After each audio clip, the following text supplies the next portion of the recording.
Chris Gore returns to Midnight's Edge in the morning. Hollywood's on strike, but the box office seems to be back. And there's some more Game of Thrones. Does anybody care? We're going to talk about that and a whole heck of a lot more because we have one of our favorite human beings here. That's right. Chris Gore is in the house. How you doing, sir? Doing great, Tom. Thanks for inviting me back. I'm still in pre-coffee mode, so I'm booting up as we speak. No worries. Yeah. We'll try and charge you up here a little bit. Cool. We also have with us until Andre gets here anyway. We have Paulie with us as well. How you doing, Paulie? Good morning. Doing fantastic. I'm still here on the East Coast. Soaking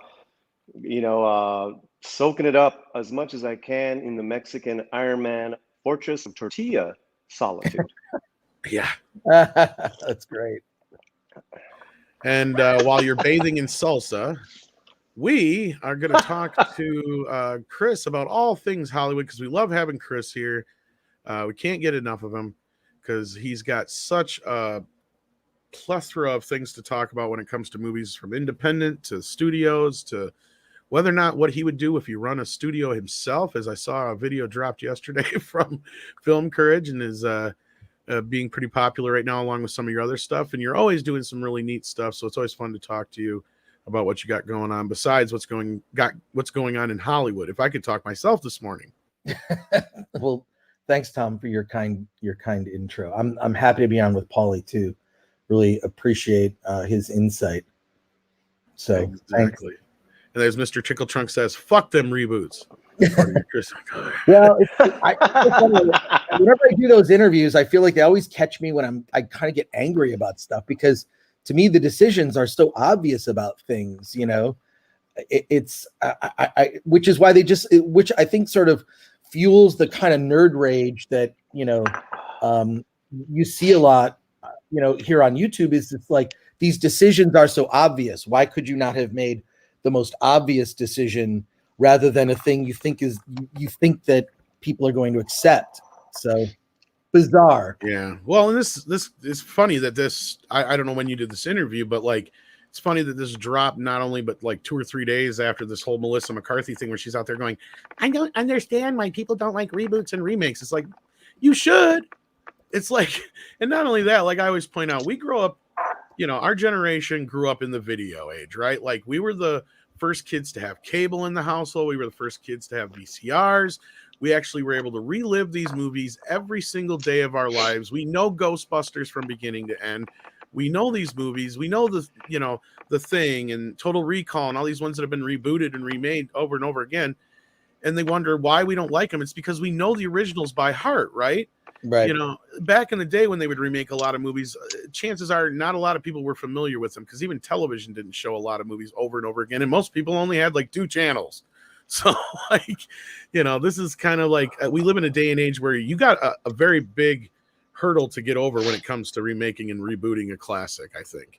So I haven't got a chance to really get into your video yet, but I saw that yesterday. I'm like, wow, the timing is kind of funny considering she had just said that crap the other day. I don't know if you saw that article, but no, but I did that interview like last summer, like months ago, and they just kind of like, I was telling you before we started that Film Courage will kind of interview me for like 3 hours. I'm physically drained by the end because I'm just constantly, ranting, and so it's kind of draining. And then they just cut it up into these little things. So that was done a while ago, which is like, it's almost sad to me that like, oh, that's still relevant, I guess. Right. Like, but we'll see. I mean, the new Ghostbusters is coming out, right? Afterlife.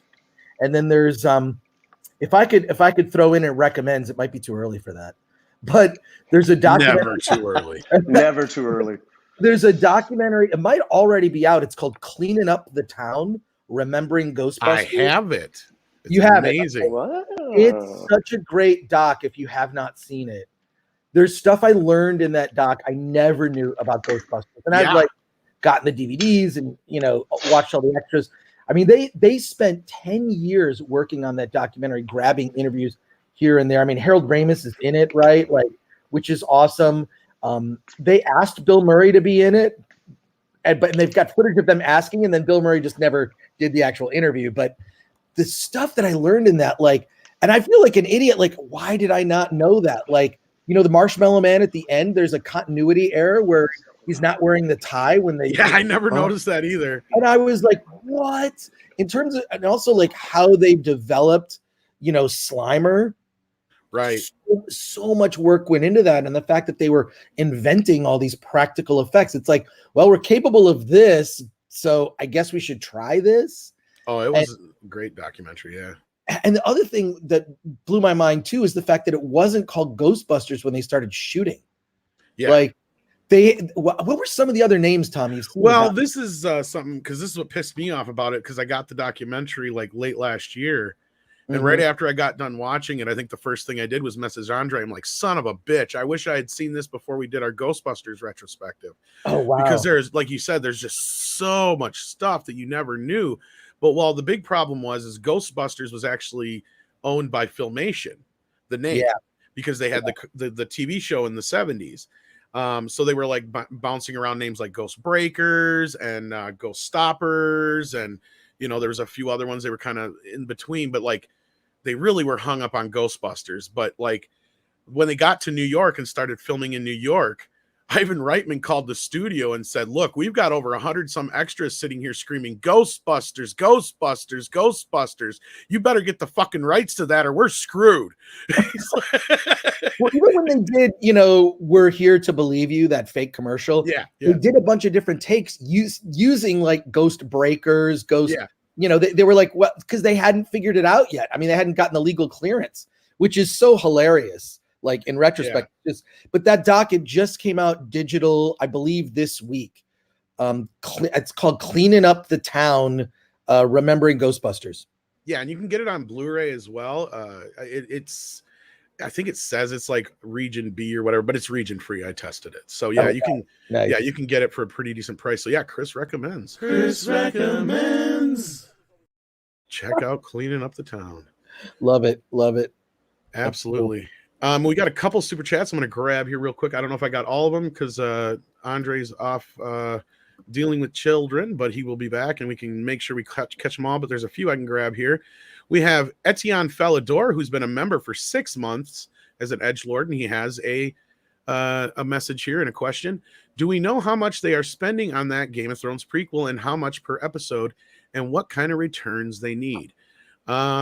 Offhand, Etienne, unless Chris knows, I don't know specifically, but I know this was like the 3rd or 4th show they tried filming, like because like there was 2 of them that they ended up not picking up, and then they made them redo the other one. And when Andre gets back here, he knows more about this Game of Thrones thing, because I actually know somebody who knew a few things about it, and I'm like, I know nothing about Game of Thrones, so I threw it all to Andre.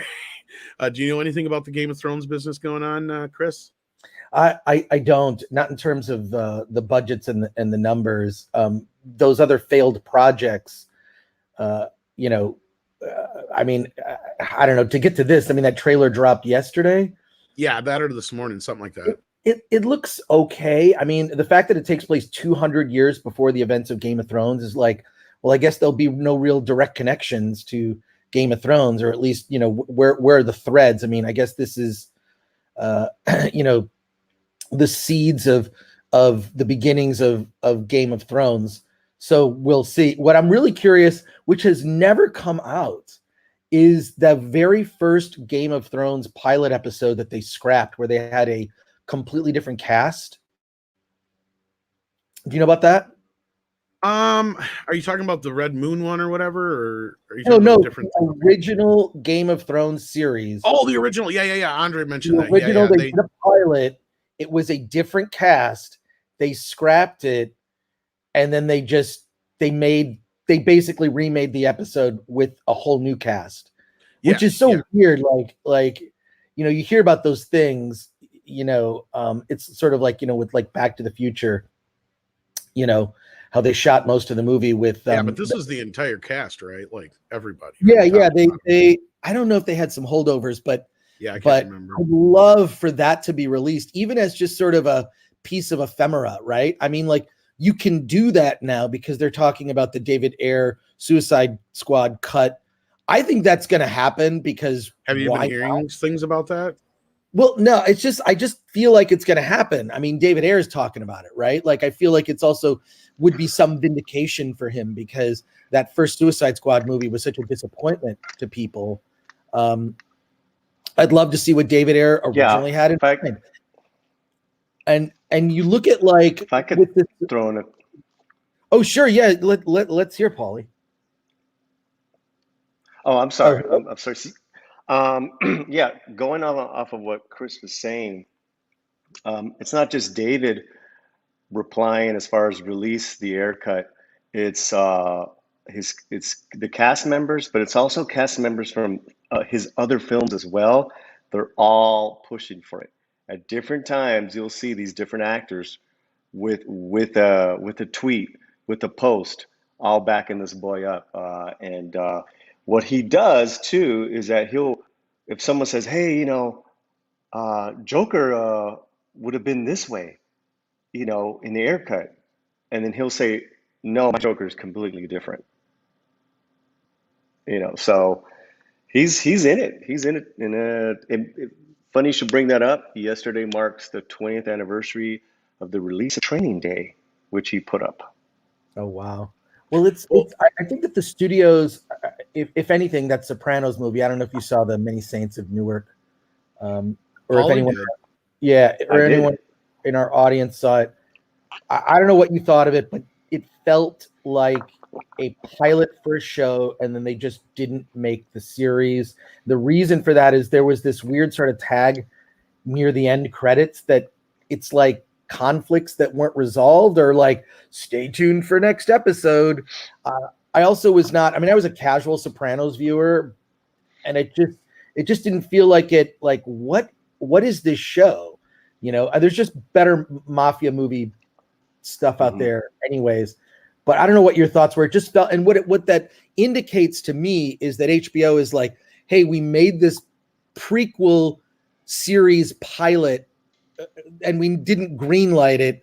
We can just put it on HBO Max. I feel like they're open to doing things, which is why I think the Ayer Suicide Squad cut is going to come out because, hey, more content, right? And I think that it's possible you could see sort of a reintroduction of Game of Thrones or a Game of Thrones special edition, like when they re-released all the Star Trek original series episodes where they redid all the effect shots in HD, which was completely unnecessary in a lot of senses. I don't know. Do you remember that, Tom, when they did that? Like, it just felt really weird. Like, okay, it's like, this is the original series. They're in HD, but they redid all the effect shots because they thought, well, they weren't good enough. I disagree, but are you talking about the TOS or something else? Sorry, I got TOS. lost. TOS. Yeah. Okay. Yeah. Which I thought was, but whatever. But what I'm saying is that these streamers now, they have to have all this content. So like they could make it a special thing. Hey, we're going to show you the Game of Thrones original pilot episode, which I'm sure they'd have to renegotiate deals with the actors who did appear in it. And it might be embarrassing for them, right? In some cases, because hey, this is how they didn't get the job. But I'd love to see it. I'd love for that, something like that to come out, right? Like just from a historical perspective, it's kind of like, I don't know if you ever saw the this is a really deep cut. Tom, did you ever see the footage that they shot, which was like, it was like test footage for Planet of the Apes with Charlton Heston, and they did like these test makeup.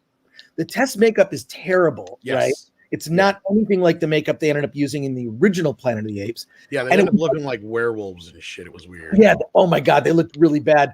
But and it's just Charlton Heston acting out some scenes. I mean, really terrible sets, but they were just trying to get like the tone and the feel of what Planet of the Apes was supposed to be. But the fact that actually came out and that we were able to see it is really fascinating. So I think as time goes on with this stuff, just to reinvigorate interest in Game of Thrones, who knows, we might see that unaired original pilot episode with a completely different cast. Like, I just think that this, and we can sit here and complain about streamers and how like things have just become content, but it does open up like a whole can of worms of like, hey, there's a way to represent or put in a certain context these things like the Ayer cut of Suicide Squad, which makes them worthwhile. So I hope that the thing is this, whenever I hope that, it's like, I hope that there's a smart executive at one of these companies. And I think we know from past experience, that's generally not the case.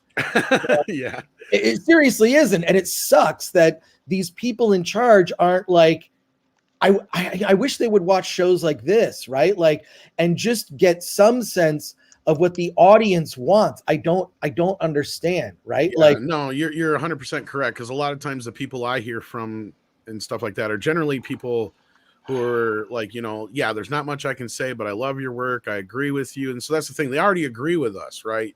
You're right on that point. So it'd be different if they drag their bosses in the room and say, hey, listen to this, but they're too afraid to do that, right? Because then they'll lose their job. I don't understand. Like, this is a weird comparison to make, but the food industry, I feel, is very responsive to what the marketplace is interested in. For example, I'm not a vegetarian, right? But I have friends who are vegetarian or vegan, and they love the Impossible Burger at Burger King. It is an option, right? A meatless Whopper. Great, fine. Gluten-free options, they're available. More and more you're seeing, of course, there was the movie Super Size Me by Morgan Spurlock, and the sequel, by the way, this is another recommend, Super Size Me 2, which is awesome. It's actually on YouTube. It is. And it's it's Super Size Me 2, and it's What the Cluck or something. Yeah, What the Cluck, I think. Yeah, 2 for 2 this morning, Chris. I've seen this one too. Oh, that's great. But that, first of all, hysterical. It didn't get quite the release that it was supposed to, because Morgan kind of Me Too'd himself over some allegations. I don't want to get into that, but he's sort of gone off the radar for a bit. I've known Morgan for years, one of the most charismatic, coolest guys I've ever met in indie film, frankly. But that Super Size Me 2 is really funny, because it's about being just totally transparent as a food company, as a restaurant, where he opens this chicken sandwich restaurant, but is like completely honest in all of his marketing. And I feel like food companies are very like, oh, you want a gluten-free bun? We'll do it. Impossible meat. You don't want to eat meat, but you like Whoppers. We're going to make that. Oh, like McDonald's, because of Morgan's original movie, they put nutrition information on the side of, for all their food, right? You can see. Well, his first movie changed the fast food industry as a whole, probably. It did. So why is it that the food industry is so responsive, at least in terms of providing options? You're still, as a consumer, you've got to make, your best health choices for you. Although a delicious Big Mac once a month is something that I probably drunkenly, consume. They're very delicious. And the McDonald's fries, let's be honest, which also have sugar in them, by the way, is probably why they're so amazing. Clearly, I haven't eaten this morning. Well, they used to cook them in animal fat too. Like, there's all kinds of stuff they used to do. Coffeeed up. Yeah, but it's the food industry is responsive to its consumers. We have not seen, and maybe there needs to be a Super Size Me of the film industry. There needs to be a documentary or an event. I like this idea. Maybe a documentary talking about all of, like, the FNT crew and yourself and whatever, like something that just sort of shows like this is a movement that's catching on. I think that it's that original video that I did is now like over 1.1. It's closing in on 1.2 million views. Wow. Why 99% of movies today are garbage. And I'm just pointing it out only because, to me, it's a testament to the fact that these ideas are taking hold on a mainstream level. They've become mainstream. I mean, Gary from Nerdrotic announced he's going to be on the Tim Pool show, right? Like on October 15th, on Timcast IRL. Like that to me is validation that these ideas are taking foothold with people on a larger scale. So why isn't there this responsiveness on the part of studios? Literally, if I was the laziest studio executive on the planet, I would see, what do people want? Oh, I'll just do that. You know what I'm saying? Like what was it like? It was a few weeks ago, maybe a month ago, that like Amazon Prime, on the official Amazon Prime account, they said, what female reboot of a Oh yeah. series would you like to see? All of the comments, we don't want one. No, please well, don't. my favorite ones were like Magic Mike and the Right, Full Monty. yeah. Thank you. Usually the comments are better than anything else. Thank God for internet comment posters. But there's no flip side of that, right? Because no one would want that. There's no like, let's do a all male reboot of Bridesmaids. We'll call it Groomsmaids. No one wants that. Oh, we already had that. It was called Bachelor Party. Right. Yeah, exactly. Oh, Bachelor Party with Tom Hanks back in the day. Yeah. Oh well, my God. that's all Paul Feig used to do is he used to take movies that were generally guy-driven films and do a female flip on it. And that's where I said, if he would have just done Ghostbusters, but not called it Ghostbusters and just had it be with that cast about, women who have like this paranormal thing going on and they kind of have something similar to Ghostbusters, I don't think anybody would have bitched and complained, right? Because Spy did great for him. The Heat did great for him. So did Bridesmaids. But the moment you decide you're going to remake Ghostbusters, you might as well go out and say, I'm going to rewrite all of Beethoven's music and make it better. It's like nobody's going to think you're smart for doing that. It's like, yeah, ridiculous. So I just think that it's been called the fandom menace in the past. And, I've been watching you all for a long time, you, Tom, and among others that I feel like I'm discovering new people all the time, thanks to shows like FNT.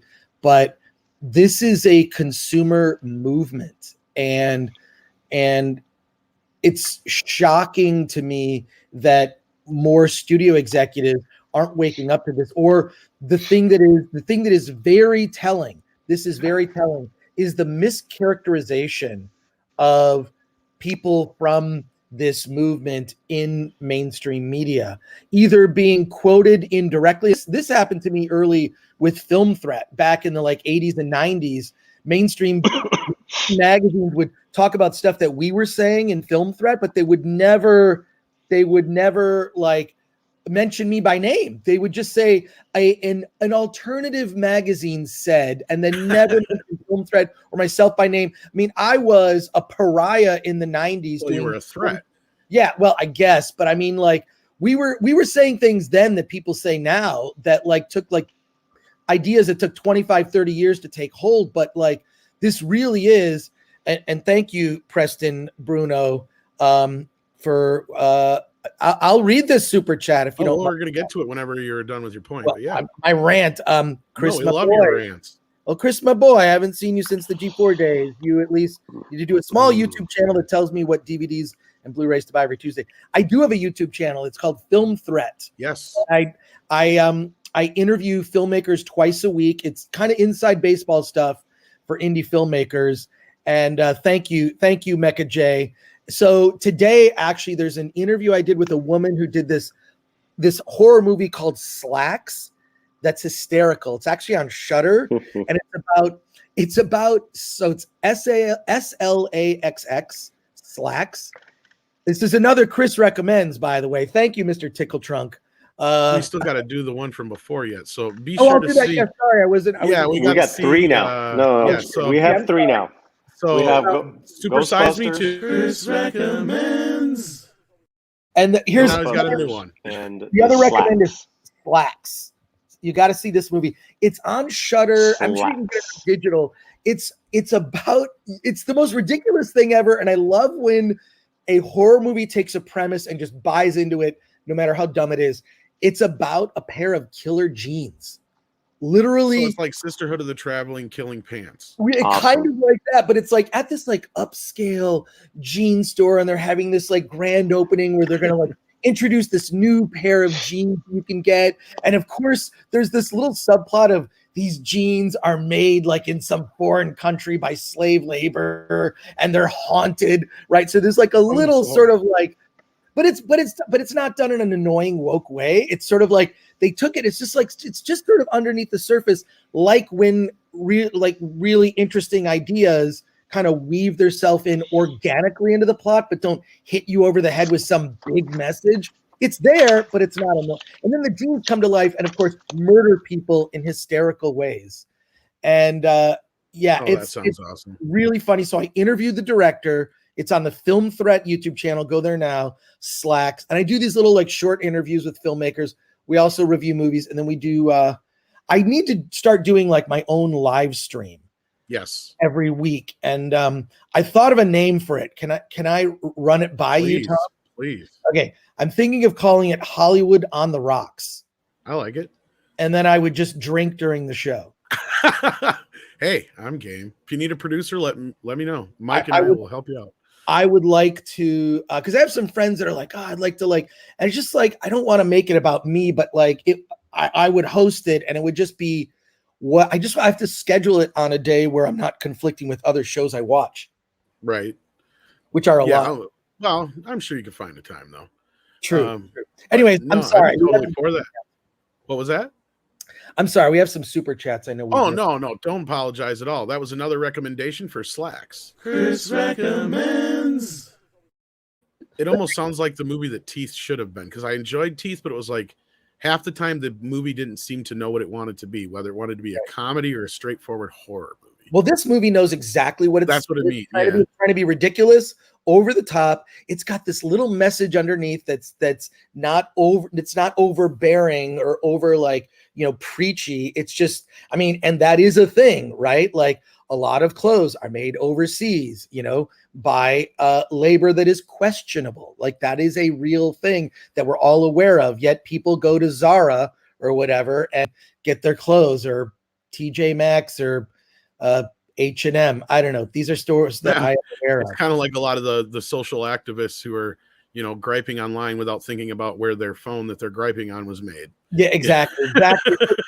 Hypocrisy, or the sort of lack of like sort of deeper thinking about all this, and that you're actually participating in that, is ridiculous. But and also the movie is like 70 minutes too, which I love. Whenever this is a thing for me, is like I'll look and it's like, oh, all right, how long is this movie? Me too. Like I just watched, this is coming out, I think October 15th. Here's going to come another recommend. Awesome. It's called Smoke and Mirrors, and it's a documentary about Tom Savini that has been, it's got to be a decade or more in the making. Stuff I never knew about Tom Savini. And I was directed by Tom Savini as a featured zombie in his remake of Night of the Living Dead. And so I can point to like, I'm in the scene there, I'm on the video box, like it was great. I slept on the couch. I slept on the couch of the special effects team. They just let me sleep on a couch. I went to zombie school. I've got a little certificate that says I was in the movie. I learned a lot about filmmaking, being on the set for like 2 weeks, and just hung out and got drunk with like Patricia Tallman and Tony Todd. It was great. I wrote a story in Film Threat magazine about it years ago. And so this documentary, I didn't realize. So like everyone on the set was like, Tom is like, he was like in a bad mood. He was like not having a good time. He was sort of like distant. And I was like, what's wrong with him? Well, come to find out years later, I'm watching this documentary, Smoke and Mirrors. Like 5 days before they started shooting, his wife filed for divorce. Oh man. And wife, which soured the entire shoot on him. And what's amazing also about this doc is he showed what the original ending was supposed to be for it. And he showed like storyboards of like what his intention was, but he kept getting like, cut back like budget wise, or just like, cutting days on the shoot. I got to meet George Romero on that set, which was really cool. Because I was friends with his personal assistant at the time, a guy named JJ. Part of the reason Savini made it was so that he could finally get paid for it. Right. Yeah. Somehow about securing rights. Although they just read, this isn't a recommends. This is only, I'm aware that it exists, is that they did That's funny you're mentioning this. Shot for shot animated version of Night of the Living Dead. It just came out from Warner Brothers, I believe. I just talked about it to Andre just before you got here, because I'm like, I was excited for this, and then I watched the trailer and I'm like, I saw the trailer too, and I was just like, okay, this could have been a good idea, but just like everyone thinks they want to put their personal stamp on it, and it's like, I'm just aware of it. I'm not recommending it. I'm saying check out the trailer and make your own decision. Yeah, I would say the same, but I want to see Smoke and Mirrors, so can't wait till that comes out. Chris recommends. I can strongly recommend. It's 90 minutes, and actually, I'm interviewing Tom Savini this Friday.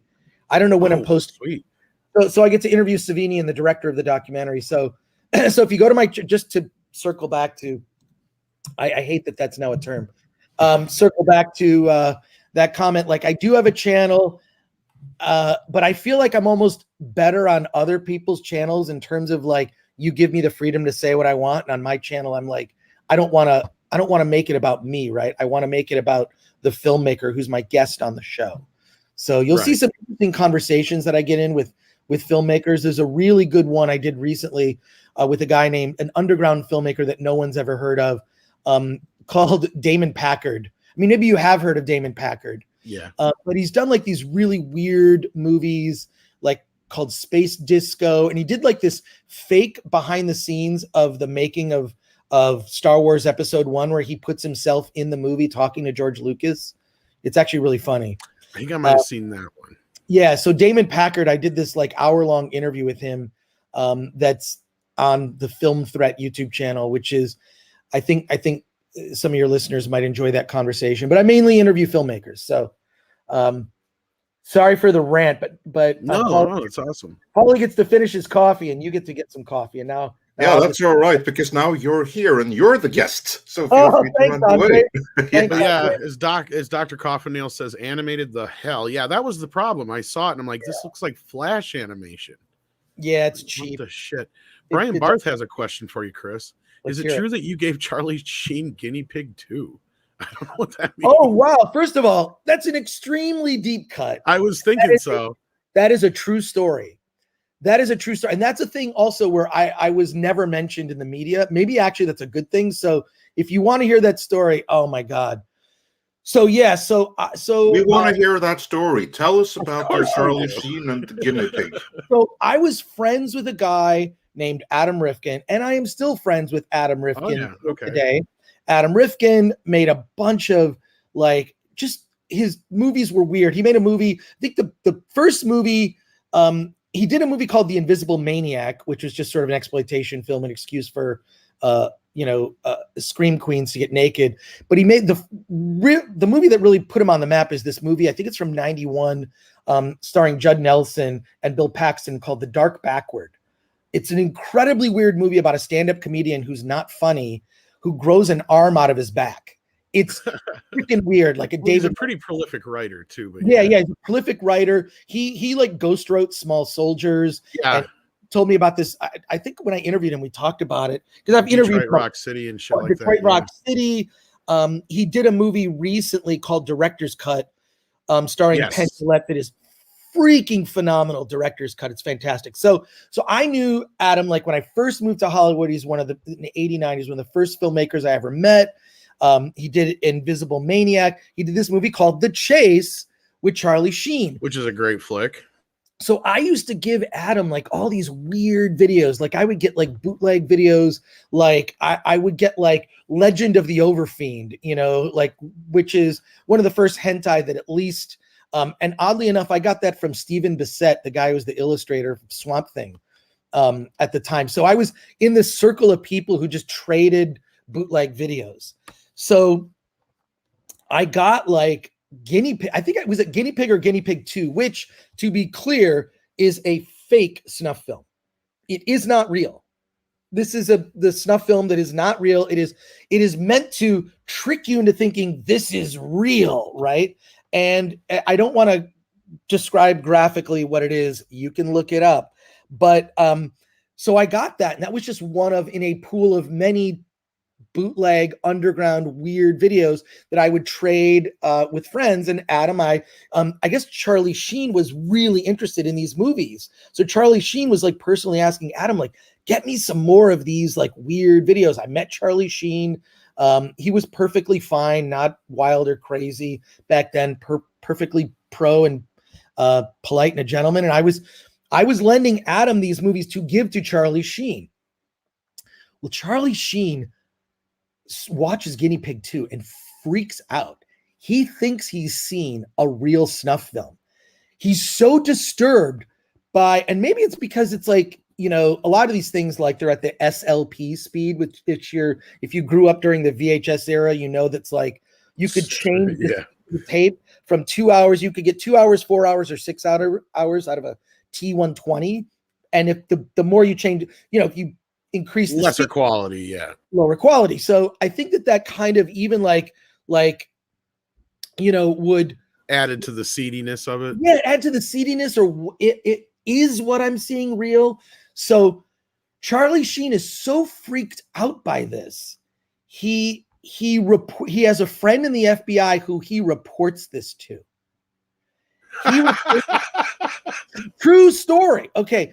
So then this friend in the FBI contacts me to interview me.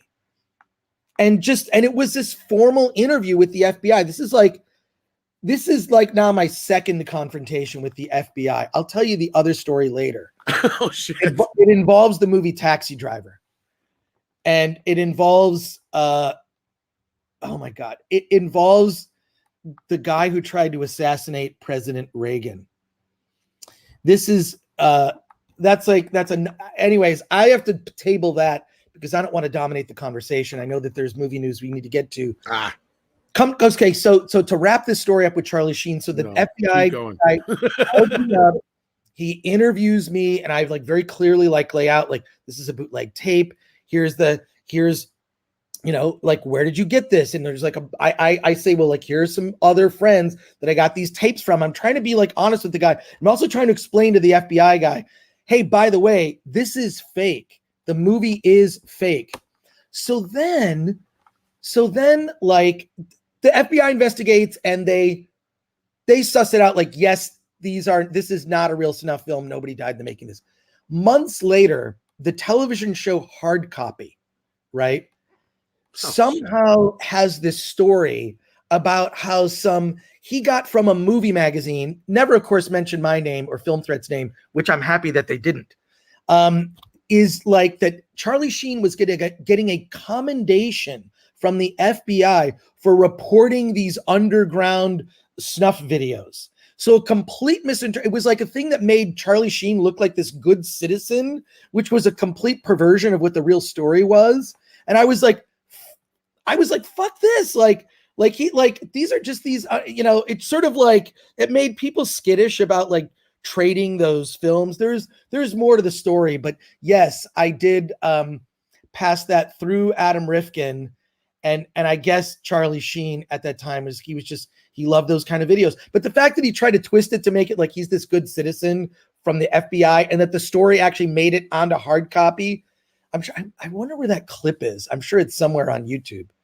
But yeah, not my first FBI encounter, and may not be my last at this point. So we'll see. It's funny, like that story is so much like Cannibal Holocaust, as Annabelle Morales pointed out in the chat. That is hilarious. And for those that wonder, it was something similar that happened there, but there was even more serious, because the director of Cannibal Holocaust, which is an Italian movie from 1980. The director, Ruggero Deodato, or something to that effect, I don't recall right now. He was actually hauled off into court, charged with murder, because the courts believed that the film was actually depicting legit murder of tribal people, that it was a snuff film. So you had to like find the actors and have them appear, like, and say, no, look, we're alive and well. This is how we achieve the special effects. Kind of reminds me of the Texas Chainsaw Massacre and Blair Witch. How many people I've had arguments about that shit with. It's like some people are that, you know, like I don't want to use the term ignorant, but they're just that naive, I guess is the better term. I would say that that's actually a testament to the filmmaking when you have have made it so legit that people suspend their belief to the point that they think there's no way that this is a movie. Like, they had to actually do this. This looks too real. This can't be fake. Well, I mean, I can't think of a greater compliment to a filmmaker, given the subject at hand, of course, than that. Well, gullible maybe, but 100%. But also, I think that at the time that those came out, I mean, Cannibal Holocaust and Blair Witch Project, we didn't have quite the amount of resources line to be able to vet these things. I mean, it's unbelievable the amount of fake things that are debunked almost immediately. It's almost like Let's Go Brandon, right? Like here we're being by the mainstream media, we're being gaslit in real time, like on a thing that we're seeing in front of our eyes. We're hearing one thing that is we're watching on television, but another we're being told that something else is being said. Let's Go Brandon.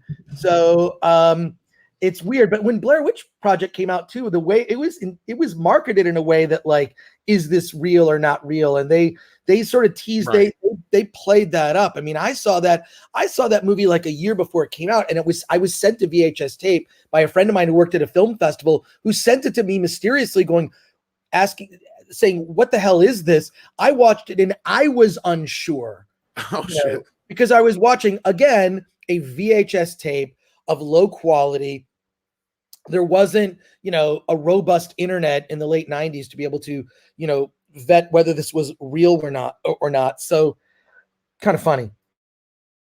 No, I mean, I remember the hype around it, and I remember it too. They did a very great job of making it seem real. They had the sci-fi genius documentary, marketing. They had the web pages up. I mean, you had forums that were getting into the lore of it all, and it was just, people were just eating it up. It just and fun fact, that movie is the most profitable in terms of return on investment. Yes, any indie film ever made. It was made for about $60,000 and grossed $100 million. It got the filmmakers a deal. Obviously they made the sequels, which they didn't have as much to do with, but then they got that television series on Fox. It was sort of an X-Files thing. The name escapes me at this moment, but I've interviewed those filmmakers. They're in a book that I wrote years ago called The Ultimate Film Festival Survival Guide, where they kind of detail exactly what they did. And you can get used copies of that on Amazon. But that interview was great because they went through like how they did everything. And kudos to them too. They gifted the actors like $1 million each after the film came out, the actors that appeared in the movie. And the process that they did to make it is really amazing. That's a movie worth revisiting for sure. Yeah, it's still pretty good. I actually rewatched it not too long ago, and it's still pretty decent as far as found footage movies goes. It holds up, absolutely holds up. And also, one cannot discount this, that it was made in a day when, as you pointed out, the internet wasn't as widely available as it is right now. You can't instantly go into Google and look up, is this real or fake, and have the answer instantly. Couldn't do that then. Like, you genuinely had the question. And of course, it's obvious now after the fact, but at the time when that came out, that wasn't equally obvious. Well, and also, just to highlight what someone said in the chat, I saw Lindsay and others discuss Cannibal Holocaust, and because to add to the things with that, the human murders in the movies were faked. The animal murders and brutality was very, very real. Well, that was completely abnormal through most movies up until the early 80s. Because that was when they really started paying attention to a lot of that kind of stuff. Because there's a lot of movies where the death scenes of animals are almost 9 times out of 10 real up until that point. It's sad, but true. And speaking of reality movies and deaths of animals and stuff, I just want to highlight this super chat here right away. And it's a movie I want to hear your thoughts on as well, Chris. Kaiju King Gabriel wonders, Andre, have you seen the movie Troll Hunter? Yes, I have seen that movie. That's a Norwegian movie. Not only have I seen it, I was at the premiere and I was having a beer with the Troll Hunter himself, who is played by Otto Jespersen, and he is, as I said on Monday, he is. I'm not going to use the Colbert comparison, but he is a combination of a late night host and a performance artist in Norway, and he absolutely nailed that role. And I had a beer with him at the premiere, so that was pretty cool. Chris, have you seen Troll Hunter? Absolutely. Great film, really bizarre and special effects achieved on kind of an indie level are just really impressive.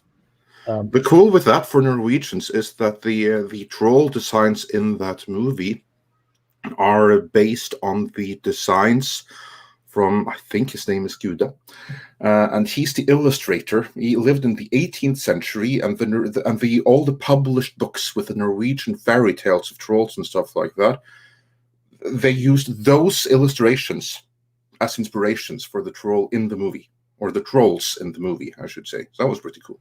Wow. And also that's the movie we spoke about on Monday, because the director of that movie, André Øvredal, he is right now filming a Dracula movie for Amblin Entertainment, the one movie that focuses on the seafaring road or the boat trip where Dracula is killing all of the people on the boat. I forget the title right now, but we spoke of it on Monday. And Mobile Recluse became a member. So thank you so much. And with that, let's go through some of these super chats real quick. Here we got a few. I sent you the list. Yeah, so you're going to have to say the first name here because of course. I can't. So just $10. Thank you so much. Thank you so much for that. Saying, as usual, a great start of any day when says, "Hello, gents. Hello, everyone. Hope all is well," with a smiley and a diamond super sticker. And yeah, it is now. It is now when we have the greetings from. And then we had 2 in a row from Mr. Tickle Trunk. The first one says, "Get this man some coffee. Stat. Rant. And then he says, "Chris owes us 2 rants. We got nothing last time." Well, what? I think you got your money's worth this time. I'm not so sure about nothing last time. I think I got a couple rants in so far. He's just trying to fire you up. Yes. I'm getting warmed up. This is the guy that said, "This is someone in need of a coffee," because you said you're just waking up. This is pre-coffee. So that woke you up, didn't it? I mean, you certainly woke up now. A little bit. Yeah. Yeah. I'm definitely waking up here. I'm halfway through. Get this man a breakfast. I mean, that was the super chat equivalent of a Red Bull, wasn't it? Nice. I'll take it. Yeah. Then Hairless Primate came in with 2 pounds and says, "In my day, 4 UK channels, Star Wars, Indie, Bond each Christmas." Yeah, well, we weren't lucky enough to see a lot of that kind of stuff. We had to wait for that kind of stuff. And if you weren't there to see it, you missed it. And especially if you were trying to record it and you missed the first few minutes, that sucked. Yeah, especially if you didn't know how to use the recorder. Yeah. Shotgun Fringe says, "Hail Midnight's Edge, Tom. Your Shatner impressions are awesome. Probably the closest sounding impression I've ever heard of Shatner." Well, thank you. I appreciate that. Crimson Fang says, "Have you seen the Challenging Spirits channel? They did videos like where did the river of slime flow? The equipment videos of the Ghostbusters and so on." No, I'm not sure I've ever heard of the Channeling Spirits channel, but now that sounds like a fun channel to check out, especially if you're a Ghostbusters fan. Are you any of you guys aware of it? I wasn't until this moment, but now that I am, we'll check it out. Absolutely. I'm not aware of it. You are now. Wow. Drive-by commentator sent in $10. Thank you so much. Says, "I vaguely remember back during Smollettgate, there were Chan threads about an IATSE strike and speculation about how much of the business was fed up with woke. Also, some conniptions about the MPAA head." And with that, I think that's where we'll put a pin in the super chats, because that's probably a good place to talk about the strike. Chris, how much do you know of what's going on with this IATSE strike? What it's all about? Do you have any insight to it at all? I do know that they took a vote, and my understanding is that the vote. Before we get to the vote, can you, because this is a strike that to quite a few people watching, and like for instance, when the Writers Guild is on strike or when the Producers Guild is on strike, you kind of like know what that means. Certainly when the writers are on strike, but with the IATSE and everything like that, this is something that everyone in the industry knows, but not necessarily everyone watching from outside. So before we got into the vote, can you take us through in detail who are the parties? What are they fighting over? Then we can get into the vote. Well, what they're fighting over, real simple. First of all, these are the people that are the craftsmen, right? This is the the soul of the film, right? We always the people that get the most attention are, of course, the actors, the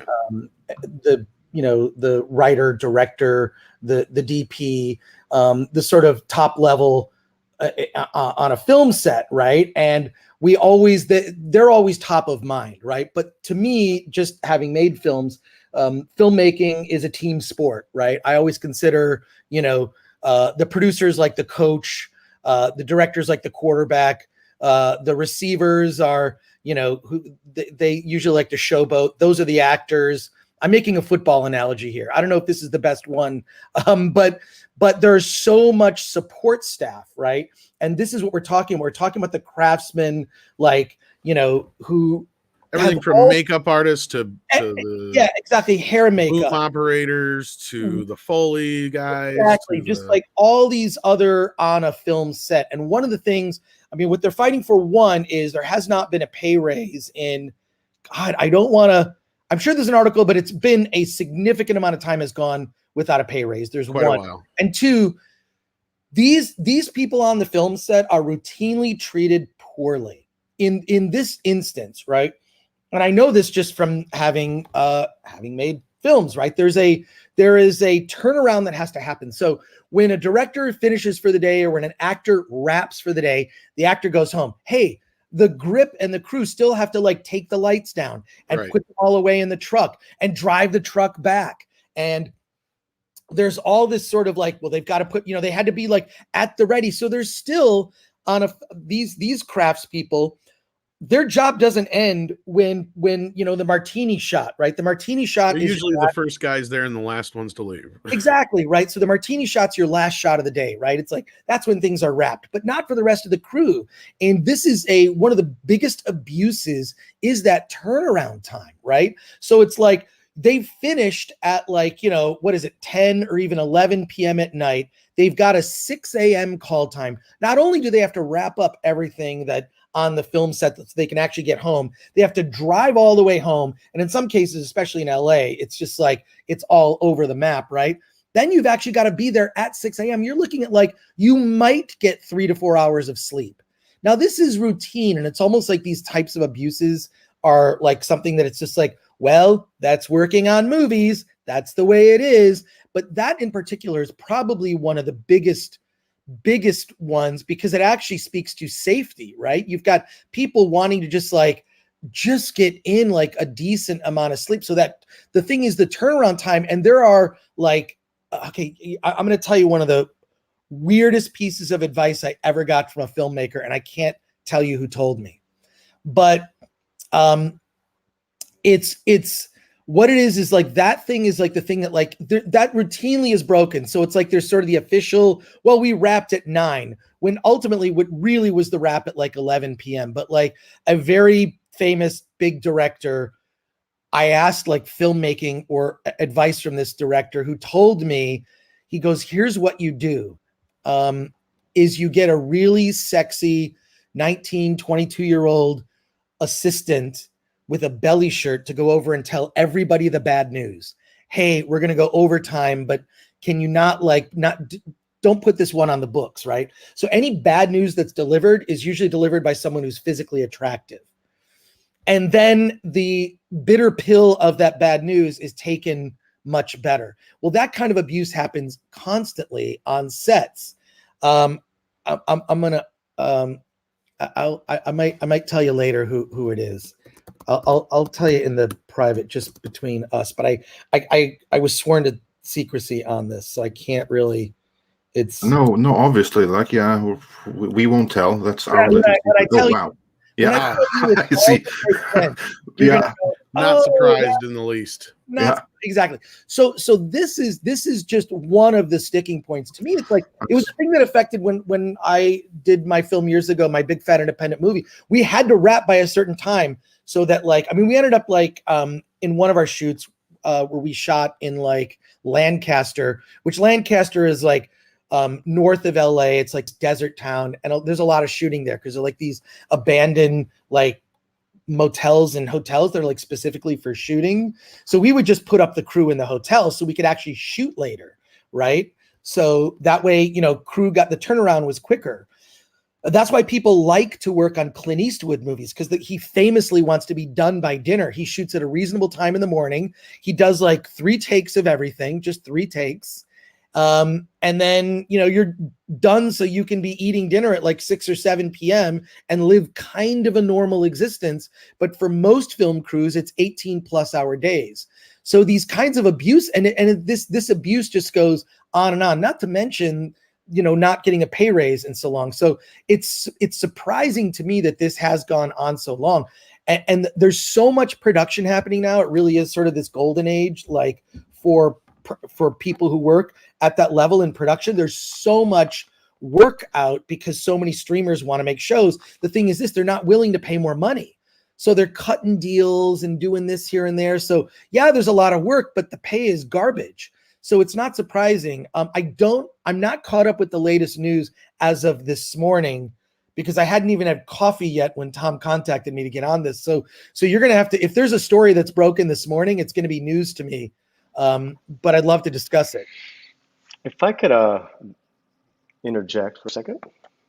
Yeah. Oh, yeah.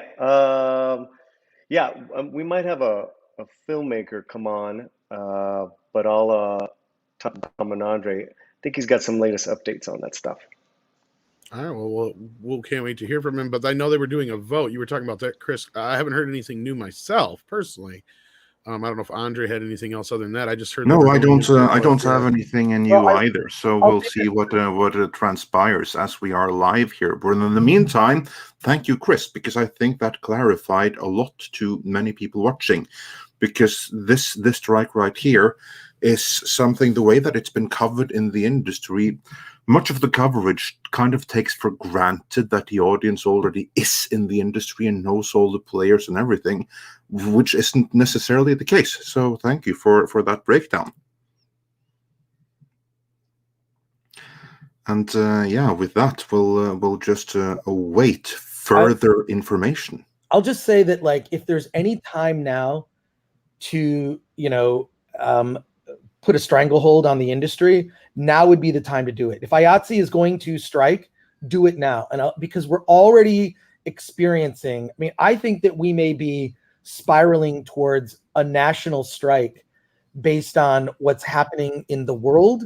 I don't know how much you've been paying attention to all the different strikes that are happening, including Kellogg's back in my home state of Michigan, Battle Creek, Michigan. Kellogg's, all the workers at the 4 Kellogg's plants in the United States, all of them are on strike.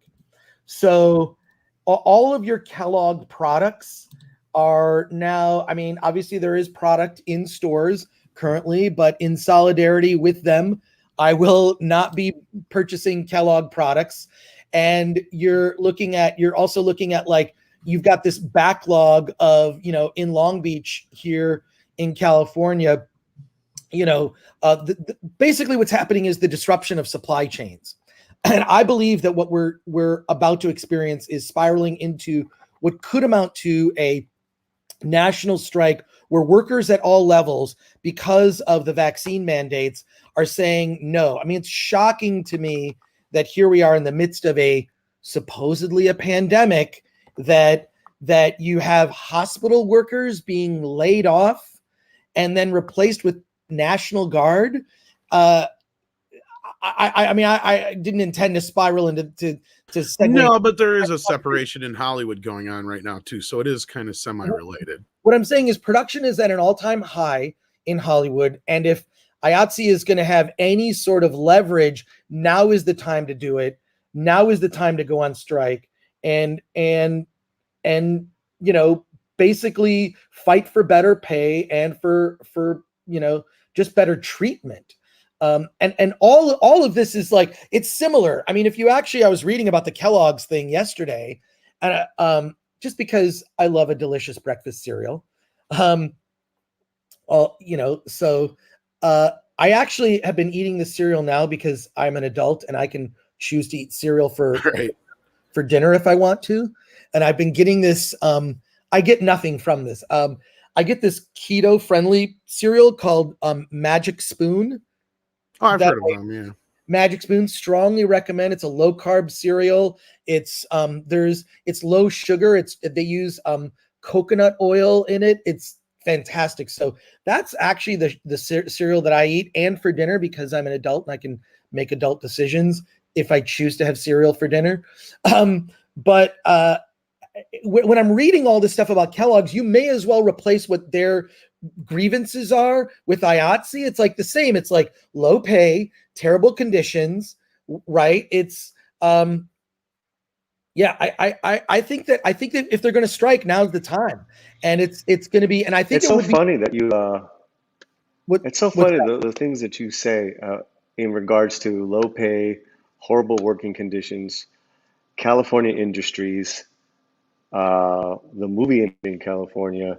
And I automatically think when you're talking about the food chain is how this is nothing new in California.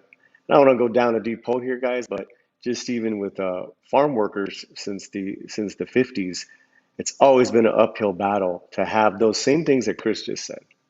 Decent wage, decent place to live. And this is the most prosperous state, that we're talking about, California. No, and these, the healthcare workers. Go ahead. No, it's just it's sickening to me that it has gotten to this place, and I do think that I mean, I don't know if these mandates have been enforced, but there are a significant number of people who are refusing to get the jab, right? Like they don't want it, and I respect those decisions. I think that there are people who have legitimate decisions, whether it's for health reasons. There are people who cannot get it.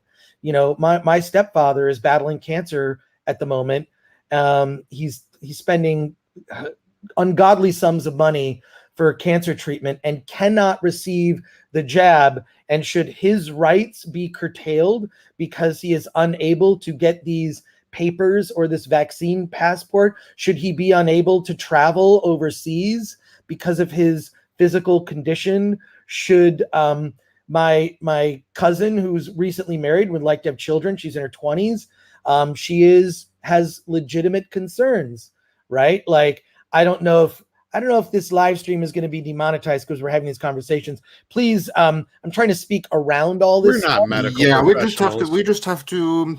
It very well could be anyway, but just have to say that we are not doctors, and consult your medical profession, and we're just talking in very general terms about, without making any recommendations, just talking about the situation around the striking and stuff like that, without criticizing the Grand Emperor making the decisions or anything like that.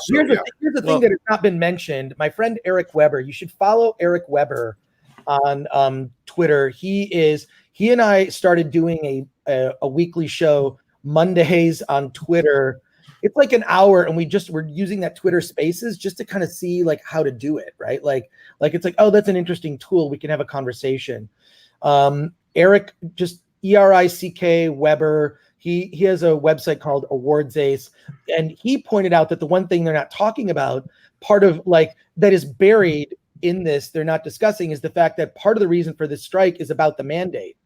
They don't want. There are workers in this union that do not want the jab. They just don't want it, and I believe it is. Again, I believe it's a personal choice. Check with your doctor, but good. Let's just keep repeating Chris, that. All I will say I just want to say Norway has now been. I had sent. Now everyone's. Yeah, carry on, Paul.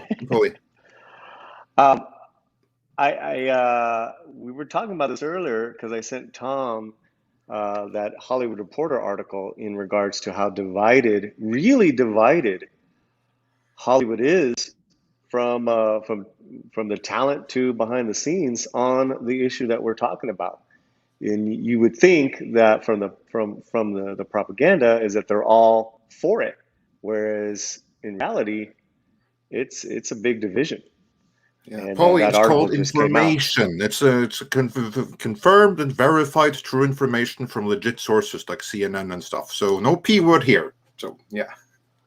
No, but as you Yeah, sent sorry, this I'm article trying as my best to well. navigate here. No, I know, man, and Yeah, it's difficult. exactly. Also, And when we're talking about navigation, for all the people who are enforcing the rules, those that, like, when you go to restaurants and stuff and they do demands to see like the proof and stuff like that, I just want to say to you all, it's pronounced papieren. You say that really loud. Practice. Roll the R. Papieren. That's how you demand it. Yeah. But as we see here on the screen, IOTC and AMTP are still bargaining. They're going to go 2 more days, it looks like, to avert the strike. So we won't know for at least another couple of days what's going to happen exactly. So that we know that much so far. This is as of 2 hours ago. So Paul, you were about to say something. Sorry. No. That was sent to me by Mexican Iron Man, and we're talking about a union that's what 130 years old, if not older. So this is a decisive moment, Chris. So I absolutely agree with you. Well, and if this does actually happen, we kind of have an idea of how things will go, or at least what to expect, because we've seen writers' strikes before. We've seen other strikes that do affect the industry, and I think this will even take more of a stranglehold than some of the classic writer strikes we had, like of the late 80s and what was the other one, like not even 5-10 years ago, where a lot of shows and movies just got shit canned because they weren't so far enough into production. It was like, well, fuck it, we can't do it. And people's contracts and stuff are come up and everything like that. And then, it could bring the industry to a complete and utter halt. Because this is something where they can't really get around this, right, Chris? Yes. Honestly, I really hope it happens.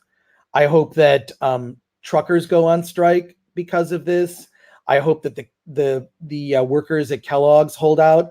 I hope that this spirals into a national strike, because I think everything that we thought Trump was going to do, Biden is doing, which is ruling by decree in a very authoritarian way that I find distasteful.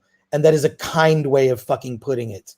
I think that these, I think it's possible also to be pro-vaccine and anti-mandate, which is where I stand, right? Like, I think you should make your own choice in conjunction with your doctor and with your own situation.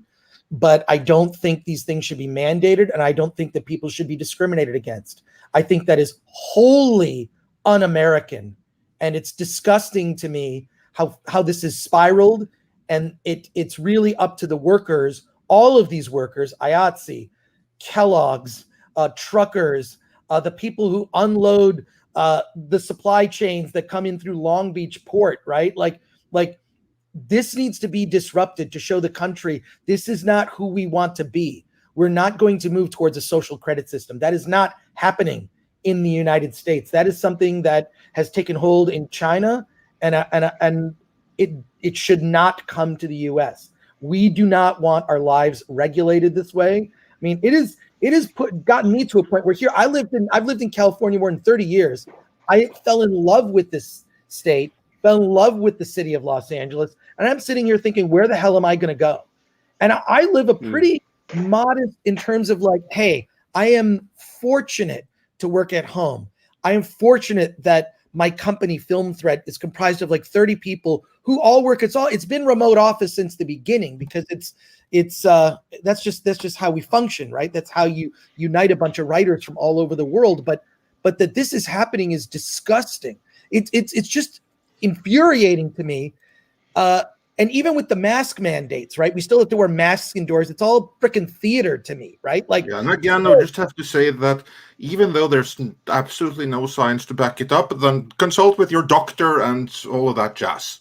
Yeah, well, yes, I consult with your own doctor. I've consulted with sources, and I can tell you I've come to my own decision. But I will say this, in solidarity with workers, whenever I go to Trader Joe's, the people who work at Trader Joe's, probably one of the best places to get groceries. because it's not super corporate. It's not as corporate as say like a Vons or a. It's pretty.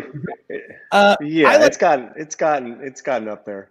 Yeah, I like Trader Joe's. The workers they have to wear a mask for 8 hours. So in solidarity with those, I don't complain about wearing a mask when I go to a Trader Joe's, but there is increasing number of bars and restaurants that don't care, they don't want to be forced into being, jackboots and asking you for your papers. So there's an increasing, it is sort of becoming like speakeasies. We're back to speakeasies. And I know of these places. So those are the bars and restaurants that I will, I'll spend my dollars on, the ones that don't enforce these rules. For the most part, it's independent restaurant owners that are saying, no, we're not doing this. You try to destroy our business during the initial lockdown. We're not down for this. It's the more corporate chain restaurants, I would say, like your Cheesecake Factory or something, that are like just enforcing the rules begrudgingly, and they're not going anywhere, right? Like those,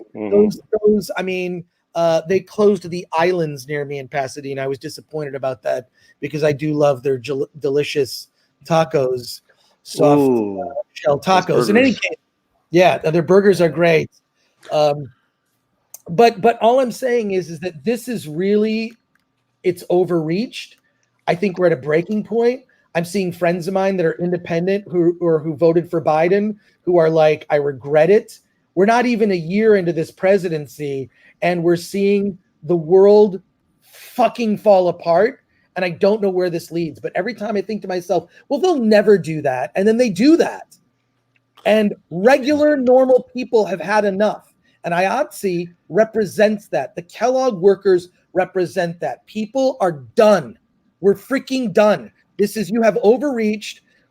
The people who worked in our hospitals who were heroes a year ago, the fact that they've now been vilified with this is sickening to my stomach, and that no one is speaking out. Like, who are the voices even in the GOP who are pushing back? They're not. None of them are.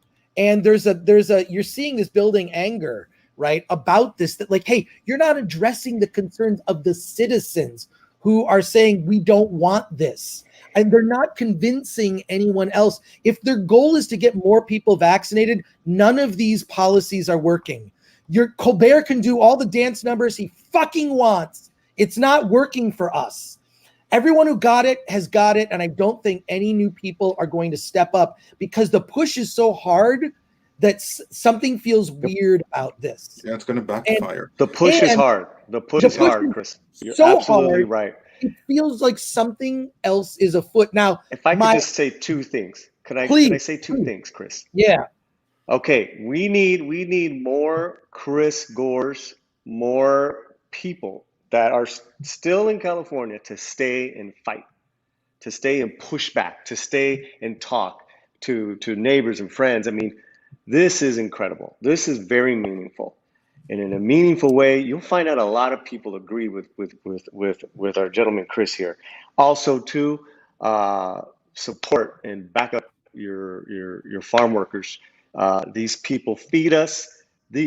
You talk you talk about a group of people who do backbreaking work literally to feed us. I physically couldn't do something like that. And from those organizations and unions to IATSE standing up, speaking out, this is a huge deal. So thank you for bringing this up, Chris. Yeah, indeed. And we also have another filmmaker who may have a thought on the matter here in the back room. So it's my pleasure to welcome back to Midnight's Edge, because he's been here before. He's also been on Midnight's Edge Espanol. So welcome to filmmaker Alejandro Montoya Marin. ¿Qué tal? Hey, what's going on, everyone? Hey, Alejandro. Meet Chris Gore. Good to meet you, sir. Chris, finally. Yes, no, big fan of your work. Gentlemen, how's everyone here? Doing great. Glad to have you. All well, all excellent. So yeah, how are you? And what are your thoughts on the strike? I'm for the strike 100%. Like I don't belong to the DGA, but I work with a lot of union members from my fiance is a union member. My best friends have grit companies that work with union members, and things. There's always going to be rotten apples. There's always people that exploit the situation. And as a filmmaker, Chris, you must know when you're like, hey, man, we're beating the clock. And some of them are like, man, I'm not going to do anything, because they're getting paid regardless. But then you see the other side. And I saw that clearly on set just 2 weeks ago. I'm in Los Angeles right now, but I was in Albuquerque, part of a show, which I can't say the name. But you see the eyes of the employees and shooting all-nighter Friday to then wake up in the middle of the afternoon Saturday. Or sorry, all-night Friday, and then Saturday leading into Saturday morning. So then they have to drive back to Santa Fe, which is an hour away, then go to sleep or organize, unload, go to sleep, wake up at 5, your day shot. The next day you got to prep and drive back. Like, it's not fair, man. So yeah, that turnaround is, that is fucking ridiculous. It's ridiculous. It's ridiculous. And the fact that it's not taken more seriously, because I believe that there's a safety issue with people being excessively tired, and it just, you're not going to do your best work. I think it's dangerous. The second thing is, Alejandro, I have a question for you. Is being on a set like that now kind of like going to the Emmys, where all the workers are masked and muzzled, and all the talent and top line, like the director and DP, they sort of do the sort of chin diaper, or they don't really pay attention to their masks all that much? Like, is there sort of like that Hunger Games, like elitism in terms of like, well, we're the upper level and you're the lower level? Well, like, it's funny you mentioned that, Chris. Yeah, because they're actually referred to as below the line. Yeah, worker. Below the line. Well, like it's. Yeah, or to use a Game of Thrones, like the lowborns, the pleb. The pleb I'm sure that there's sets. I'm sure. I worked for a company called Cameo, which is basically they organize that all the productions go test on time and do everything. And I'll be honest, man, I thought that Cameo did a kick-ass job. I've worked on 3 or 4 sets recently, and I haven't seen the directors. Occasionally, because they have to say something, but they put it back. Like, they've been very, very well. They've behaved, or they've been considerate. They don't not that what's the word I'm looking for? Not that pretentious or uppity. Like, because I'm the director, I get to do this. And sometimes people forget, and then shit, and then they put it back on. But no, none of that. Well, I know what a boring answer. But I think it's going to depend a great deal from production to production as well. Not all productions are created equal. So what Chris is 100%. describing, I think you're more likely to see that on like bigger productions for bigger streamers, where there's more money and a much clearer division between above the line and below the line, versus like smaller productions, more independent productions, where you don't have that clear division, where everyone has to chip in on everything just to get the shots that they need in the time frame that they have available. Mm-hmm. Yeah, I honestly, like, if I was part of Eva Longoria's latest movie, which is about the guy who created the flaming Cheeto, the flaming hot Cheeto. And take an example of what a great crew, and from top to bottom, bro. Harmony, hardworking. They didn't have schedules that were ridiculous. There were days that were tough, but not like the newer projects or some of the ones that I was talking to you about. Very well with the COVID, very well with everyone just got along. There was no air of superiority. It was pretty harmonious. Harmonious? Is that the right word? Yeah, I would say so. I mean, when it comes to Hollywood crews, I mean, they're really, I mean, it's the level of professionalism is amazing, and the craftsmen, especially this is, in IATSE, are so at the top of their game. On an indie level, it's a bit more of a challenge, right? But when it comes to your Hollywood crews, I mean, it's really just depends on the production company, right? And like how the IATSE members are treated, but that scheduled turnaround has always been an issue. It's never been solved, and that's why people like to work on like I was saying earlier, the Clint Eastwood movies. I, for one, really hope that there ends up being what amounts to a national strike of workers, just saying we're not going to, because the mandates are really underneath this. This is a part of it. Why do you think so many different unions are looking at striking all at once? Why all of it's such a coincidence? All of these different workers in all different types of industries are all saying, yeah, we're going to strike. Like basically this is like push things to the edge. It's not as if working conditions and pay weren't already an issue, but on top of that, add a vaccine mandate and the fact that this is sort of giving license to just like, and these workers, these nurses that were fired in New York were fired without unemployment. They weren't given unemployment. Like, how is this happening? How is this happening in America now? How is this happening? This is like this.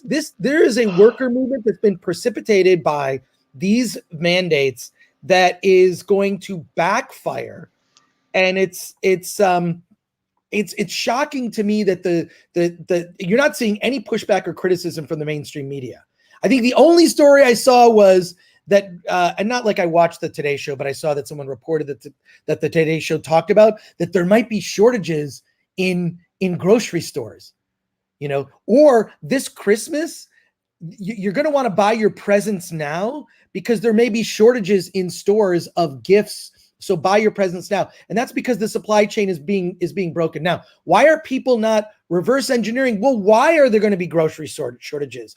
Why are we going to go back to the days of like toilet paper being difficult to find? Why are these things happening? You got to back that up 3 or 4 steps to go. There's a worker revolt that's happening. And the worker revolt has been it's been tipped by years, in some cases decades of bad pay and horrible treatment, and now a vaccine mandate is just the thing that's pushed it over the edge, right? It's like Harvey Dent in The Dark Knight. All he needs is a little push. That's the workers now. Are just like, and IATSE is just one union that I think is just like done. The fact that the vaccine mandate is kind of buried in there of like as like that's a reason. I think it should just give everybody pause about this, and I don't think it's going to get. I think it's going to get much worse before it gets better, and I really hope that in the next couple days that IATSE decides to shut down the industry, because it's a wake up call that is long overdue. And I'm stepping off my Alejandro. Yeah. Really quick, guys. Quarter Black Garrett is in the chat. He was asking what the name of the movie that you were with the Flaming Hot Cheetos. Well, the one that I was in was Flaming Hot. Yes, and it should come out next year. I completely. Sorry. No. Yeah, we were just looking for the title. Yeah, Flaming Hot, if I'm not mistaken.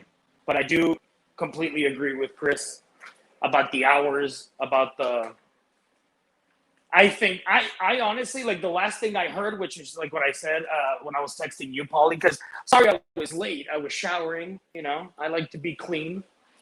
And I told him, like, I don't know if I know anything more. Like, the last thing I know is that they came back with another set of...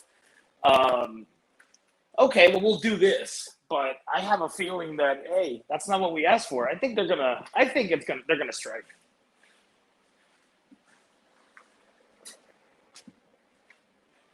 It's a big deal. It's a big deal. Yeah, of course, and it's for a good thing, man. You know, I see that shit every day. I see people going to work and coming back, and then, oh, but we got to prep these things for tomorrow, and so that doesn't stop. Like, my lady goes and works for 12, 13 hours, and then has to come back and work another hour, an hour and a half. That's after commute. Wow. So yeah, man, it's tough, and they need to. We all understand that we're making movies, and you know, sometimes we got to be rebels or renegades or fucking to get something, but it shouldn't be at the expense of someone's health or safety. You know? Well, and shout out to Quarterback Garrett for joining the chat there. Appreciate watching us and for that support. It's just, I mean, you know, Alejandro, when you're in production, you have no personal life. There is no personal life. It is one of those things where when production wraps, you need a vacation to recharge and re-energize, because it's so physically daunting. It's like running a marathon every day for 3 months, or 8. If it's an indie film shoot, it's on average going to be about 18 days. But, you know, for a studio production, you know, you're looking at like 3 months or so, depending.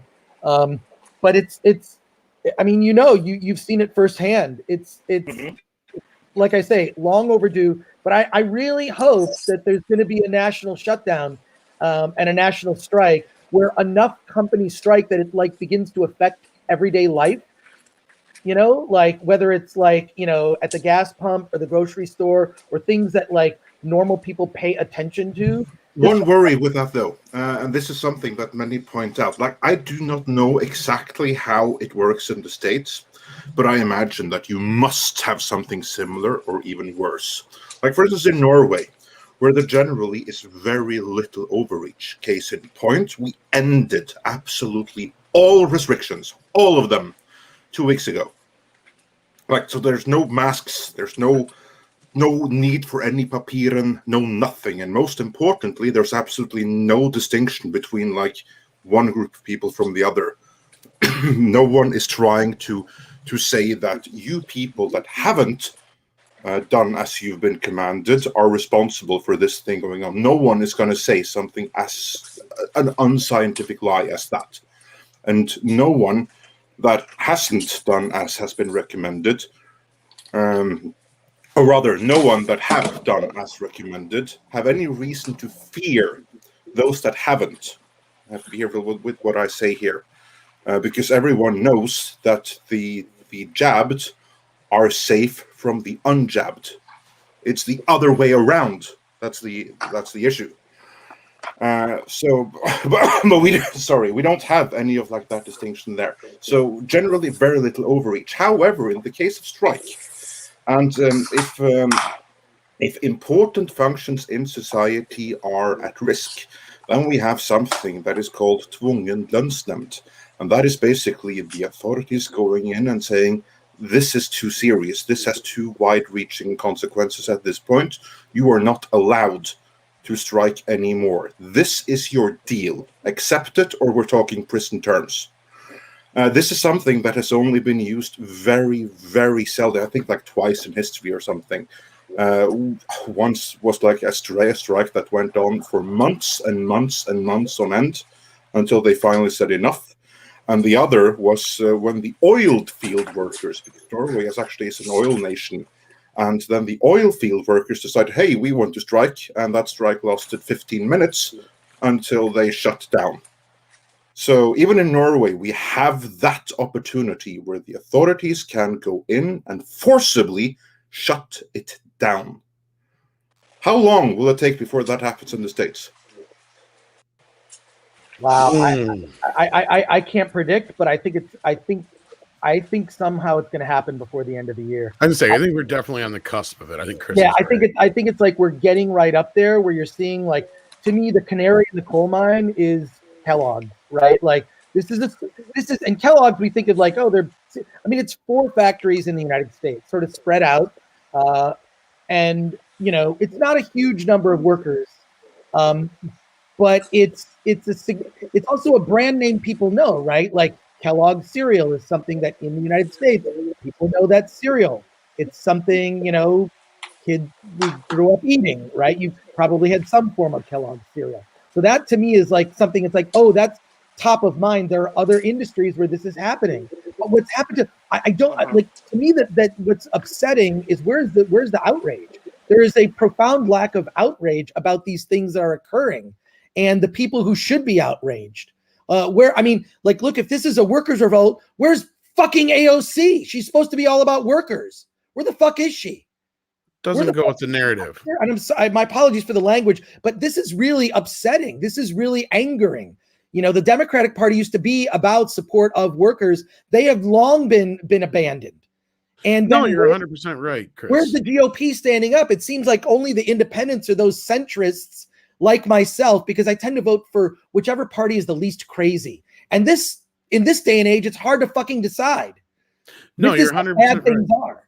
So no, because we've been saying the same. We've seen this stuff already at play in the stuff that we talk about, right? Like, we know the tactics they're capable of. We know what they do. And we hate that there's this division and this separation, but you have a group of people who have infiltrated, they've taken over, they've tried to change with propaganda and input this shit into our entertainment. And it's just another arm of this entire thing, this growing and stretching and stretching. And I mean, what we've seen in Australia is probably a bit of a preview what's going to happen here.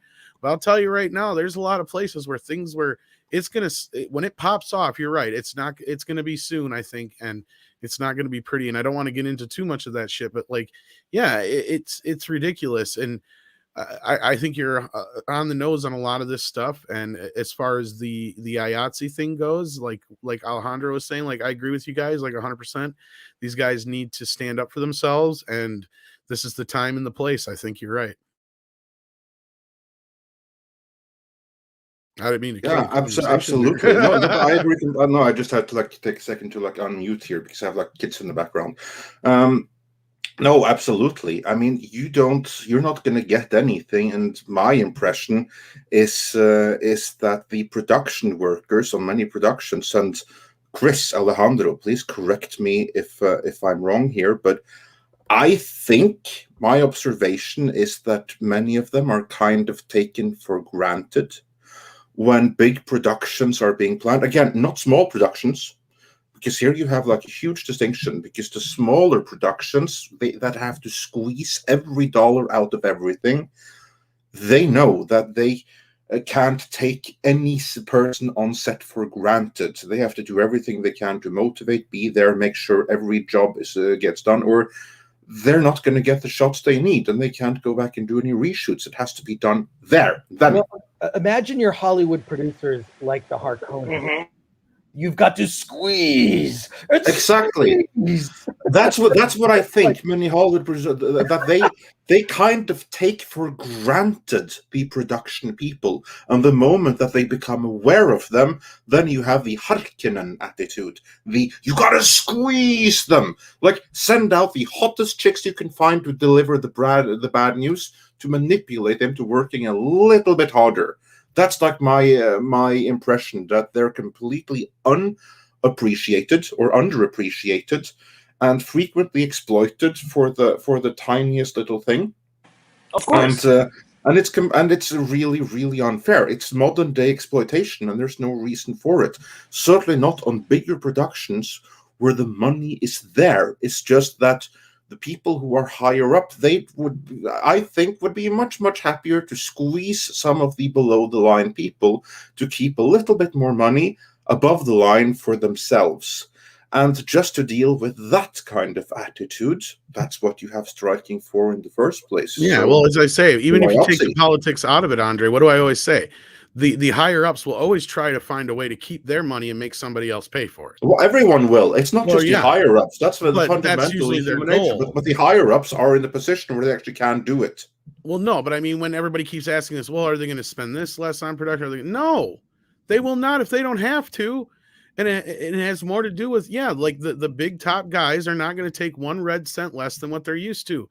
The big actors are going to gripe and piss and moan when they realize the $10 million paydays aren't coming no more. So this is all going to come to a head even from the higher ups some point too. But no, the guys that are quote unquote below the line, they have every right to gripe and bitch because they've been taking the brunt of the shit for years. And now you're right. If they're sitting there going, well, we're going to have to not only have this mandatory this and mandatory that, and you're going to be taking pay cuts and working more hours, I'd be like, well, fuck you too. Especially after we're coming out of a year where everything was shut down and a lot of people lost their fucking jobs to begin with. And now the market is booming, which is true. Now is actually the time to do it because now it's booming. There are more positions than ever, but that also means that the production people, they have less power individually than they've ever had before, but they have all the more power as a group. So as a union, now is their biggest opportunity for influence ever, especially with the screamers or the streamers screaming for content. Now you see why I messed that up. Good save. Now is the absolutely is the time. If there ever was a time to act on something, this is it. It absolutely No, you're is. 100% right. I 100% agree. Like, now is the time. It's going to be I think the next 6 weeks are going to be really critical here in the United States because we're in a battle. Andre, I envy you. Your country is very wise, and it's like, taking a look at this problem and saying, let's look at the science. It's not about the science. It's about how it's being interpreted. Exactly. This is actually incredibly dangerous when someone says the science. It's an incredibly dangerous it's phrasing, and that phrasing actually suggests that the people using it are going to be using anything but. Well, what it's suggesting is that the point they're making is inarguable. And that is not the case. And the fact that sober-minded debate is being suppressed is... I just had this conversation with my girl, Chris, yesterday. Yeah, it's just like, we can debate about the science of getting COVID, all that stuff, but it's also like, we can also react differently. And we may have, through these lockdowns and all these like horrible policies, we may have just completely derailed our country.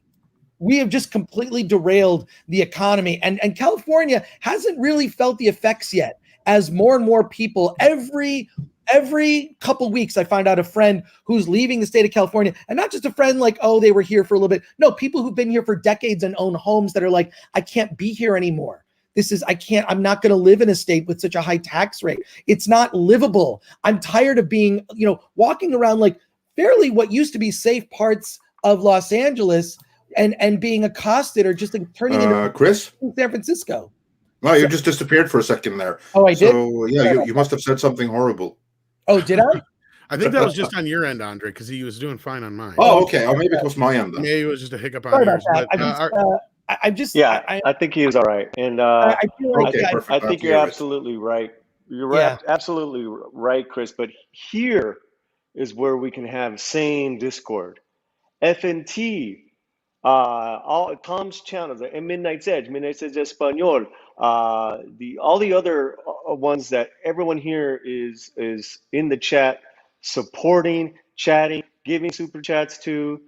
That's what it's all about. And thank you guys so much, because we don't need to agree on. In fact, it's better that we don't agree on everything, but we have great discussion, and we can have great discussions about many topics. I agree. That's the whole point. It's that you don't agree, but you're allowed to have the discussion. That is the beauty. That's when good decisions are made. And what I find so disturbing is you'll notice like all of the stuff I have to say, we're not doctors and we're not making recommendations. We have to jump through all of these hoops because that's under threat here. Or it's not only under threat, it's already lost. And we have rules to deal with in order, though, like we can't say anything we want, because then the stream is going to get shut down live. Like it's just going to end. Like, and that's the sad part about it is like, yes, it's nice that we have this platform and we're able to talk about things and we are able to have discourse. But unfortunately, we're in a time right now, and this is insane that I never thought that I would get to this point. Because I mean, I've worked in radio. I get it. You can't just go out and say shit, fuck shit on the radio. But I could talk about a lot of the things that I would never be able to talk about on YouTube. That's insane. Like, I can come out here and go fuck shit, fuck all day long. But I can't turn around and say, you know, I think it's a bunch of horse shit about this, that, and the other. Because if I say this, be careful what you say now. Exactly. And exactly my point. And that's why I said this, that, and the other, because exactly that. Like, the Google monster will come after me, and it's crazy. We've seen a lot of shit happen, though, in the last few weeks. We've seen a lot of shit happen in the last few days. Yeah, or even today. I mean, exactly. It was like this huge Twitch hack. So, like, things are definitely like. Well, and then with Facebook yesterday and all that business, it's getting crazy. And as far as this goes, I think there's one area, and I think maybe Chris and the rest of you, this is kind of where you're going with it, is like, regardless of what side of the fence you sit on, I think there's one thing we all can agree with. Is once the government starts telling us what we should do, period, and it's mandated, that takes away our freedom. And what that is, I think we all can agree on, is we have freedom of choice. And once you take that away from us, there is no such thing as freedom then. Like, that is the bottom line. And I think we all can agree on that part, is this needs to really kind of come to a head. And I think it is. And it's a lot of things that are coming to a head with it in like this tidal wave all at once. And it's not a bad thing, I don't think. It's going to get rocky, but it's what we need. Well, I think the elites underestimate how much people are against all of this. We've all experienced the "Let's Go Brandon" chants that have occurred at stadiums and concerts all over. There's new footage of that daily. I saw back home in my home state of Michigan. There was a parade for, I guess Biden went there for something. And I couldn't believe the amount of the signs and the chanting and the like, this is not a small isolated thing. It's just funny to see so many people united. I think we're going to end up with something that'll be akin to Endgame, where you're going to see the portals open up and BLM and Antifa and the Proud Boys and people in MAGA hats are all going to join together because we're all against this. I mean, it was unbelievable how the stories were suppressed about BLM protesting the vaccine mandates and the vaccine cards in New York City. It's straight up discrimination, and that's not what America is about. So it's just, I can foresee a thing where people that you'd never think would be joining forces are joining forces, but it's mainly because this is really it's turning into a class war. I mean, the elites want to turn it into, sow the seeds of racial division, and that's not what this is about. I mean, they do that, of course, around every election. Something like that is stirred up. So because whether you realize it or not, we're all tools in this, right? Emotions are being stirred to be influenced in not the best intentions. But this has brought things to a head. And that just as long as, look, I paid attention to presidential politics since I was a little kid. I found it fascinating. I watch every presidential debate. That speech that Biden gave right before 9/11, it was when he announced the vaccine mandate, is one of the worst speeches I've ever seen a president give in history since I have been alive. And I'm fucking old. That's why they call me the ancient one. I'm just older than Gary Beekler from Nerdrotic. So I'm just saying, what I'm saying is that, like, that speech convinced no one. It's further dividing. And it was like watching a king trying to tell us all what to do. Horrible, disgusting. Yeah, exactly. Right. I love that meme. I know, right? Great. But unfortunately, I got to bail. Just have other obligations. But I'm just, please keep discussing this.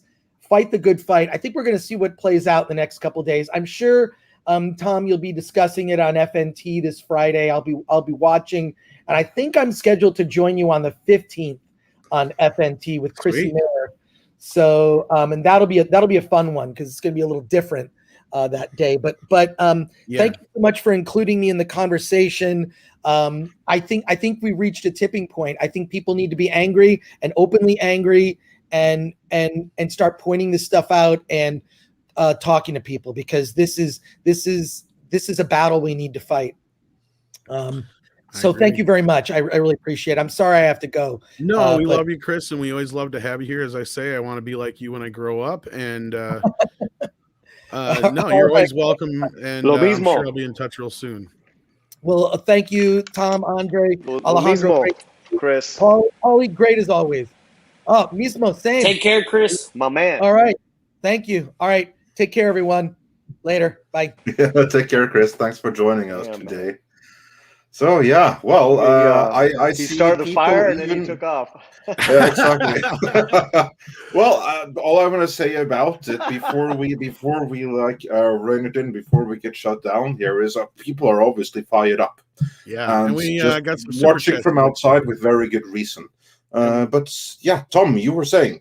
Let's get to some super chats. Yes, let's do that. Let's do that.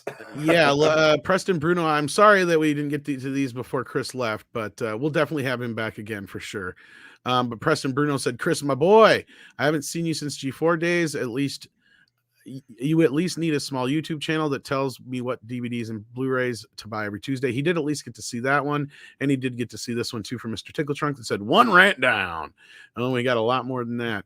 Thank you so much again, Chris, for being here. And thank you guys for the super chats. We also had Kaiju King Gabriel, who said the term slacktivism comes to mind. Yeah, I think he was referring to when I was talking about, people doing it from their phones and computers and stuff that they weren't aware were made in China by 8-year-olds. But anyhow, that's as many super chats as I got, Andre, but I'm sure you got some more on your end. Yeah, I can get that because now I do not have the full overview of everything that you've taken already, but I shall send you the rest here so you can go through which ones have been taken and not taken. So give me 1 second and I shall have those for you. Actually, give me 5 seconds and I shall have those for you. 5, 4, 3. Give me 10. So Alejandro, while we got 10 seconds. Yeah. Alejandro. What have you been up to recently? I'm in Los fill Angeles us in, right man, now, whatever actually. you can. Yeah, Sorry? fill us in what you can with the movie you just did. I think Paul. Let us know any details. I'm sorry, guys. Anyway, now I had my 10 seconds. But yeah, Alejandro, what have you been up to lately? I've just been here in Los Angeles. I'm developing a couple of movies as we speak and just trying to stay busy with finishing the reality show that we shot a couple of months. And yeah, man, just nothing exciting, just writing. Yeah, well, that's cool. Well, we'll hope to hear some more about that. I'm sure Paulie will be in touch about it, and we'll have to talk to you about guys. more. Yeah, would love to chat with you guys about it. And thank you so much for inviting me, dude. I think it was a great topic to bring up and to let people know what's happening, because it's like they're saying, we found out during the pandemic that entertainment is key, and when they found that out, I think they pushed employees. Yeah, and I think after this weekend, it's a good time to do it too with the way the box office has been going, which we'll talk a little bit about that here in a little bit. Oh yeah, that's right. So if you want to stick around, you're more than welcome. If not, if you got to check out, we totally understand. But I haven't seen any of the movies, but I'm definitely excited to see a couple. So no, I can stay for a couple of minutes. That's cool. Sure. Awesome. All right. Well, thank you for sticking around. Mr. Tickle Trunk also sent in $2 more and said, rant quota achieved. The rest. Thank you, sir. Kaiju King Gabriel says, Andre, have you seen the movie Troll Hunter? Yes, we already covered that one. Yeah, we got that one. Jillian N said, best pronunciation of name yet, Andre. Thank you. I do my best. So I'm trying to get better. And then Xenobit had a pair who said, you must look at it. I will not be alone. And I put that on screen for long enough so everybody knows he had the new Playboy bunny on his picture icon. Oh, right. I see. And then he says, you won't eat Kellogg's much after looking at this. And that is so true, Xenobit. Dalbin sent in $5 and said, the trouble with replacing healthcare and National Guard with National Guard is the National Guard are probably healthcare elsewhere. So Peter to pay Paul. Yeah, that's a very nuanced argument. We just got into a lot of it right here as far as the discussion wise of it. But yeah, it's kind of we're living in clown world, that's for sure. Things are getting a little nutty. Get like a podcast where we can actually talk unfiltered. Yeah, it'd be different. Planner Aspect says they need to understand we're free. Yeah, that's kind of what I'm getting at. Is like freedom is partially about freedom of choice, and once you're to the point where you're basically you can't have those choices, then yeah. When you're saying this, it seems to me that they're trying to make you understand that you're not. Yeah, very much so. And again, like I'm not trying to get into the political side of things, but politics have definitely spilled over into every aspect of our lives. That's like the thing when everything. But that's why this is the only thing I'm going to say about before we move on to the next.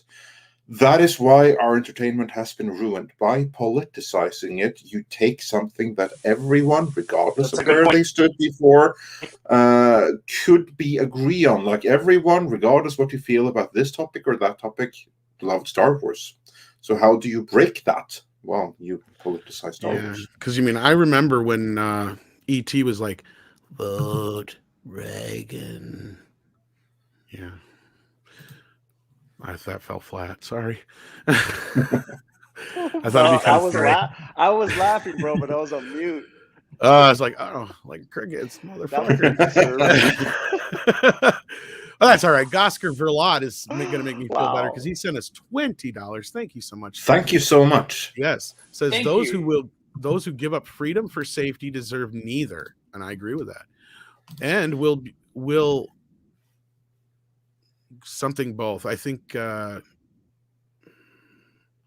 don't know what he's trying, but it's a Ben Franklin quote. And someone who is vaccinated, this mandate is BS. Yeah, and it's one thing to have a choice of doing it, but like Andre said, everything's so convoluted. So many people don't know what is what anymore, and we can't even say shit without saying we're not medical workers, so don't take our advice.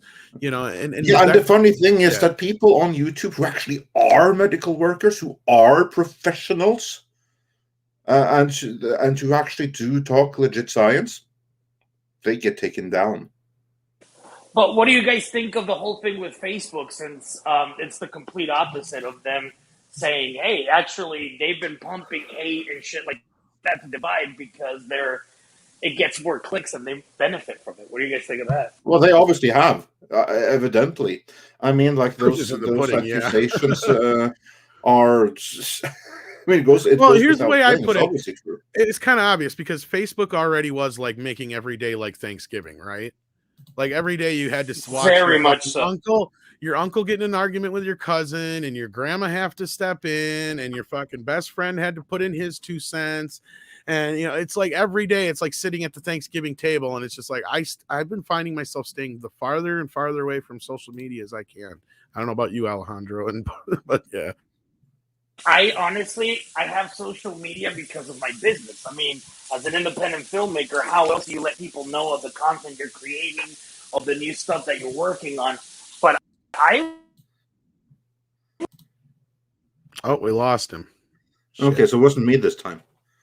Yeah, I mean, that's kind of what I use social media for too, is just kind of stay in touch with people and for work and whatnot. Otherwise, yeah, I don't really use it for anything family-wise anymore or friends. It's too much of a problem. But hopefully we can get him back here. Sounds like he was having some connection issues there. Diego I accidentally almost skipped Stephen Otten's here. I couldn't do that. Thank you so much, Stephen, for the $5, who says, hail, Andre, Tom, Paulie, Chris, Wrenches, and Chad. Apologies for my lateness. Politicians, have forgotten they work for us, not the other way around. Indeedy do. And there we got Alejandro back. Thank you for coming back.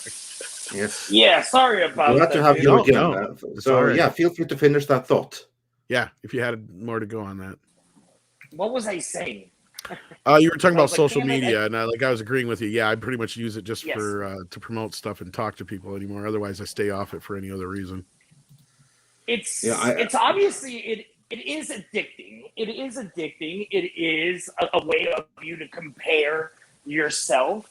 It still could be used to good things like, keeping in touch with people, family members, friends from high school. Like I'm still in very constant communications with friends from high school and junior high, or friends in Canada that I haven't seen in 6-7 years. and it could be done for good things. But obviously, yeah, I like just last year I was like, Jesus Christ, like I would feel like someone just slapped me around like for a couple of seconds, and just it's so judgmental, and it's so yeah, it's definitely something that I mean, I can't say anything for certain, but I was always like suspective of that. It's like, why is there so much hate? Why is there so much like, hey guys, did we forget about like having friends that are not exactly the same? It's cool. That's fine. That's what. Well, makes here's this like the country thing great, with right? We're all different. social media is like removing the barriers, so that you lose the courtesy that you would have in a face-to-face interaction. Right.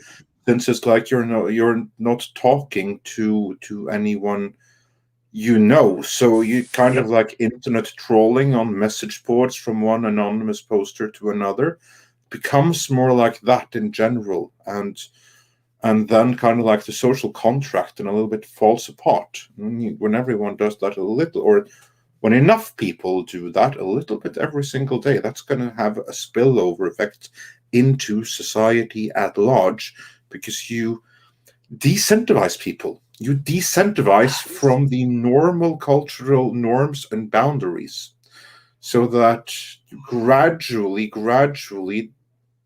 become more confrontational and more fond of seeing people who disagree with you as a problematic other that ideally should be discarded with. And that's kind of like what we're seeing. Well, certainly what I see from outside looking into the States. Yeah. That's absolutely what I see there. Thank God I don't see it as much where I'm at, but I absolutely see it looking into the States. Yeah. Then we had Diego Flores who said, "Oh, sorry. Go ahead if you had anything else to say, Alejandro." Oh no, I just got a text message saying stop running water. Sorry, I'm cooking. I'm making some picadillo. I was like, it's in my head canon, it's bacon. Diego sends in 10 Peruvian souls who says, fun fact, people who don't sleep properly are more likely to get sick and also have significantly reduced hand-eye coordination, something you don't want a guy setting the scaffolding up. Well, maybe that explains my life right now, Diego. But no, that's a very good point. And not only that, you have a situation where, not to go deep down this rabbit hole again, but we had a whole year where people are out of work, their sleep schedules are all fucked up, and they weren't doing a lot of things that help you get healthy. So I'm just perfect storm is what we call that. Exactly, yeah. STR Red Wolf sent in $10. Thank you so much. Said NBC News had an article out this morning pointing to supply chain issues, if I could speak, from lack of truckers to backed up ships to production issues. Still goes down to more people needed, pay them more. Yeah, very interesting. Sean Carter sends in $5, says, be careful what you wish for, folks. Worker revolts are how communism got a foothold. The current administration would love a national strike. They would, but that's what has me worried about what I said about like, and if there's one thing that I've seen at least is that those people are freaking master manipulators and gaslighters that will jump on every opportunity. Yeah, Naked Fame says Hollywood is revolting. Tell me about it. PU. Speaking of gas, and that's as much as I got here. So what else did we get? Are you caught up on everything I sent you? Yes. Yes. Okay. Well, we actually have I'm wrong. We have one more group. We have one more member chat from Culture Casino who has a link, but he sent a member chat, and it says there will be many strikes coming. Corporations and monopolies create labor issues. None of the rhetoric from people that care, in quotations, about what the works is ever real. It's about power. Exactly. And that's kind of what we were getting to. Exactly. Yeah. And you get the money, and you get the power. Yeah. Then you get the yayo. The yayo. The yayo comes get the first. Oh, okay. The yayo. Then you get the money. Then you get the power. Then you get the women. That's the order it goes. Cuddles. Thank you. You do it out of order, you fuck it up. Oh, I thought you said everything. sanitarium. He said sanitarium. Sanitation. I said sanitation, not sanitarium. No, sanitation. What's up? Oye, Tony, what's a sanitation? Okay, we're getting stuck in Scarface now. All right. So yeah, what would you have for us, Andre? For other? Yeah, give me 1 second here. Okay, I guess we got to do some more Scarface. Yeah. No, I can do one here. Says these workers went out of their way to adhere to the mandates of the last 2 years, and their effort and kindness have been taken advantage of. And I think it's very difficult to disagree with that point.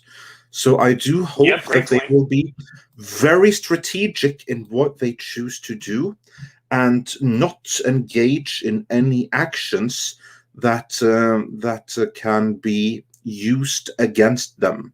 That right. Will be and that's kind of like what has me worried here. And then Mr. Tickle, yeah. Well, I was just saying, going back to the Harkonnen thing too, like that's the whole reason this is, to me, more important than any of these other strikes when it comes to like certain other guilds and all that kind of stuff, because these are the guys that are, and I don't mean guys like men, I mean ladies and gentlemen and all sorts of shape, sizes, and all that kind of stuff. But my point is this, is that these are the people that need their jobs so bad that they're used to taking so much shit that they take even more shit, right? Like that's the problem here. And that's where I feel like it's about time they stood up, right? These are the guys that make everything happen. And if it wasn't for them, the actors wouldn't look the way they look or sound the way they sound, or they wouldn't have somebody there to build a set for them to be on, or any of that kind of stuff. So I think it's very important that these people get the attention they need, just like the healthcare workers and other people in America right now. And also they have been underappreciated. Exactly. All the other for a very, very long time. And I don't understand how they've been able to manage, to be honest. Like those that are like production workers as a career, that you're fired after every single project. Yeah, and then you never really earn much money. You'll always be living like hand to mouth, paycheck to paycheck. I mean, that's some true passion and commitment for the craft of filmmaking, and there wouldn't be any filmmaking without them. Yep. And then we got a couple more here, so let's get to these real quick. We've got, you guys are speaking my language, by the way. Well, we're glad to hear it. And Mr. Tickletrunk says, the coffee is indeed working. Chris Gore activated. Yes, he was. Mr. Tickletrunk says, Chris Gore and Messenger hot chicks for president. I can get with that. Lupu sends in 50, would that be Mexican pesos, I believe? Mexican dollars? Or is it Mexican dollars? It is Mexican dollars. Yeah. Oh, wow. Well, thank you so much. Says, you will own nothing. You will have no privacy, and you will be happy. This is the plan your leaders demand to be completed by 2030. Become ungovernable. Yeah, that's a possibility. Keep things doing the way they are. Anybody else have anything to say to that? We are not doctors, and we do not recommend medical. That general disclaimer. Yeah. Copper Indio says, I do recommend. Oh, go ahead, Paulie. I do recommend Mexican queso and chips and salsa. ¿Y qué más? Chile rellenos, Alejandro? I recommend chile rellenos, enchiladas de mole. Yeah, all that stuff. Anything. Copper Indio said, to Tom's point, people need to take note of all these politicians that crackle about workers' rights, but are silent when things gets real. Yeah. Yeah, to me, it's no different than pointing out the fact that a lot of the same people who are saying, oh, having an ID for voting, that's racist, but they're the ones who are demanding you have this little piece of paper that prove that you got jabbed in the arm. I mean, that's probably going to get me in trouble for saying it, but hey, it's true. Or as they just have to remember to say it the right way. It's papieren. And if the people are too slow in producing, then you add mach schnell. Papieren. The Norwegian Blue sent in €5. Said, when you can't distinguish between politics and entertainment, you know the not so proverbial shit is about to hit the fan. And that is probably very true indeed. And did we have any more that came in between them? Let me take a look. Actually, well, let's us have a quick If that's the look. case, we're caught up. Yeah, I think so. Then maybe we can talk some Game of Thrones here. Yeah. Okay. So, Andre, what is going on? Well, actually, let's say goodbye to Alejandro first because he's got to go. Thank you for being here, Alejandro, and all your insight into IATSE and all that kind of stuff. Thank you so much for having me, guys. And, thanks for joining us. No, it was great. I'm glad that people were able to hear our thoughts about this and they can see the behind the scenes of what's going on in some of their favorite shows and movies. So thank you guys for hearing us out. Take care, everyone. Have a great day, and look forward to chatting with you guys very soon. Awesome. Absolutely. Can't wait to talk to you again, sir. Thank you for being here. Yeah, thank you so much. Check out Peace, brother. Check out Alejandro's movies. The first one, Monday, was executive produced by Robert Rodriguez, and Alejandro is a great dude. Oh, thank you so much, man. We did a watch party. Oh, you still do? We'll have more updates on those very soon. But here's one of the things why I use social media. People, if you can follow me on social media, we always give updates on the projects we're doing, and this end of the year is going to be very, very creative. We're very happy with the stuff that we created, and we can't wait to share it with people. So if you want some cool stuff, follow us on Instagram. Thank you so much. I'll get your Instagram right now. I'll put that in the chat. Thanks, dude. Thank you so much, everyone. Have a great day, and we'll talk soon. Yeah, thanks for joining us. Yeah, and then Ghost Scribble says we missed the super chat, but I could have swore I got the Ghost Scribble. Yeah, I said that one. I couldn't. Yeah, because that's the one I stumbled on. Because well, say it again. Yeah, it says those who give up freedom for safety deserve neither and will something both. ISOE is what was written here. I have no idea what that is. Deserve neither and will lose both, I would imagine. That's what I think it means. Both. Yeah, so I was trying to figure it out. My brain was like trying to play with the letters there. Well, so yeah, we did get that Gosker Verlat. Sorry. Want me to read this one? Yeah, yes. Read Paul, that you can grab the one on screen real quick before we get to the game. But just emphasize all the time that Sean Carter says that. Yeah. Because we have to careful Sean with Carter. everything. Yeah. Yes. For $5, he's a member of the channel. Thank you so much. Now trending on Twitter. Polly from Midnight's Edge claims queso and tortillas con salsa are, and this is according to Sean Carter, a cure for the oof. Word is Trump agrees. Yeah, there we go. And then everyone also make sure to follow Alejandro on Instagram. The link is right and there. You have to look, Andre. Krusty Moko says we missed one from him, but I did not get one on the ones you sent me. So well, I shall check on that. I shall see. I believe. Because we haven't gotten to them yet. Because so that is why I haven't sent it yet. Gotcha. But yeah, let's do these real quick before we move into Game of Thrones. Omega Ment also said with $2, thank you so much. Great podcast, guys. God bless us in the last days. Well, I hope that's not true. I hope that's not true. And enjoyed that. So there you go. Yeah, and Mexican Iron Man says for $5, great day, and check DMs for member chats because we don't have a repository for those. So thank you, Mike. As far as I know, I have been keeping up with those, but thank you again, Mike, for helping me stay up to and date. Then Krusty Moko said for $5, great stream, rants galore, no more grapes. I support the strikers. So thank you, Krusty Moko, for that. And Hypergiver 2 says face. Yeah.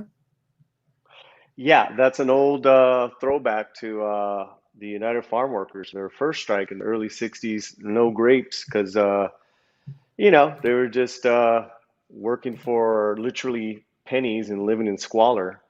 So that's an old throwback. Uvas, no grapes. Yeah. Well, and Paulie, you might want to just like refresh or something. That might help with the delay because you got a little bit of lag or something. All right. Yeah. And then Hypergiver 2 said Facebook got kicked off of Facebook for not following Facebook's community standards. Yeah, actually, you have many things like that. Like, for instance, I think they're scrubbing yeah, some evidence. not even. I was going to say like something pertaining to the EU and their rules for entry, but I'm going to refrain from it. No, I think And then Omega Ment Entertainment says, "Great podcast, guys. God got bless us in the last days." Yeah, we got that Yeah. one. And with that, We are caught let up. us very briefly get into some Game of Thrones here before we round out. No, what happened is that yesterday, the trailer for the new Game of Thrones spin-off series was released, and that is the House of Dragon Fire Breathing prequel, something. I don't even remember what it was. I was frightfully unimpressed, and to be fair, I didn't care because personally I thought that Game of Thrones, not just season 8 but season 7 and 8, were so unbelievably incredibly bad that they retroactively destroyed the entirety of the series. And since then, the powers that be at HBO have been desperately trying to do anything they can to recapture what Game of Thrones did for them. Because remember, HBO was, for the longest of time after Sopranos and stuff, the home of Game of Thrones. That was like the biggest thing that they had in their stable. And when they no longer had that, that must have been a huge loss, because they've been dealing with prequel after prequel after prequel after that. They've had multiple concepts in development. They filmed one pilot at a very significant expense, but they decided not to pursue it after filming the pilot because it was too woke, that they didn't think there was a market for it. So then they commissioned another pilot, and that's the one we're seeing right here with House of the Dragon. And that one is moving to series. And now we have the first teaser. What I want to know is, and here, this is a question for all of you in the chat, because just judging for myself, I don't think this is going to be that successful for the very simple reason. I think most people are so burned out on Game of Thrones. They were not burned out, but they were so burned by season 8 that I don't think that they're going to want to go back to that world for a prequel that still is going to lead straight into season 8. And here I'm curious with what you guys have to say in the chat. Like, are you interested? Do you want to go back to the world of Game of Thrones on HBO or HBO Max in this case? If so, type 1. Just type 1 if you're interested, and type 2 if you're done with it once and for all.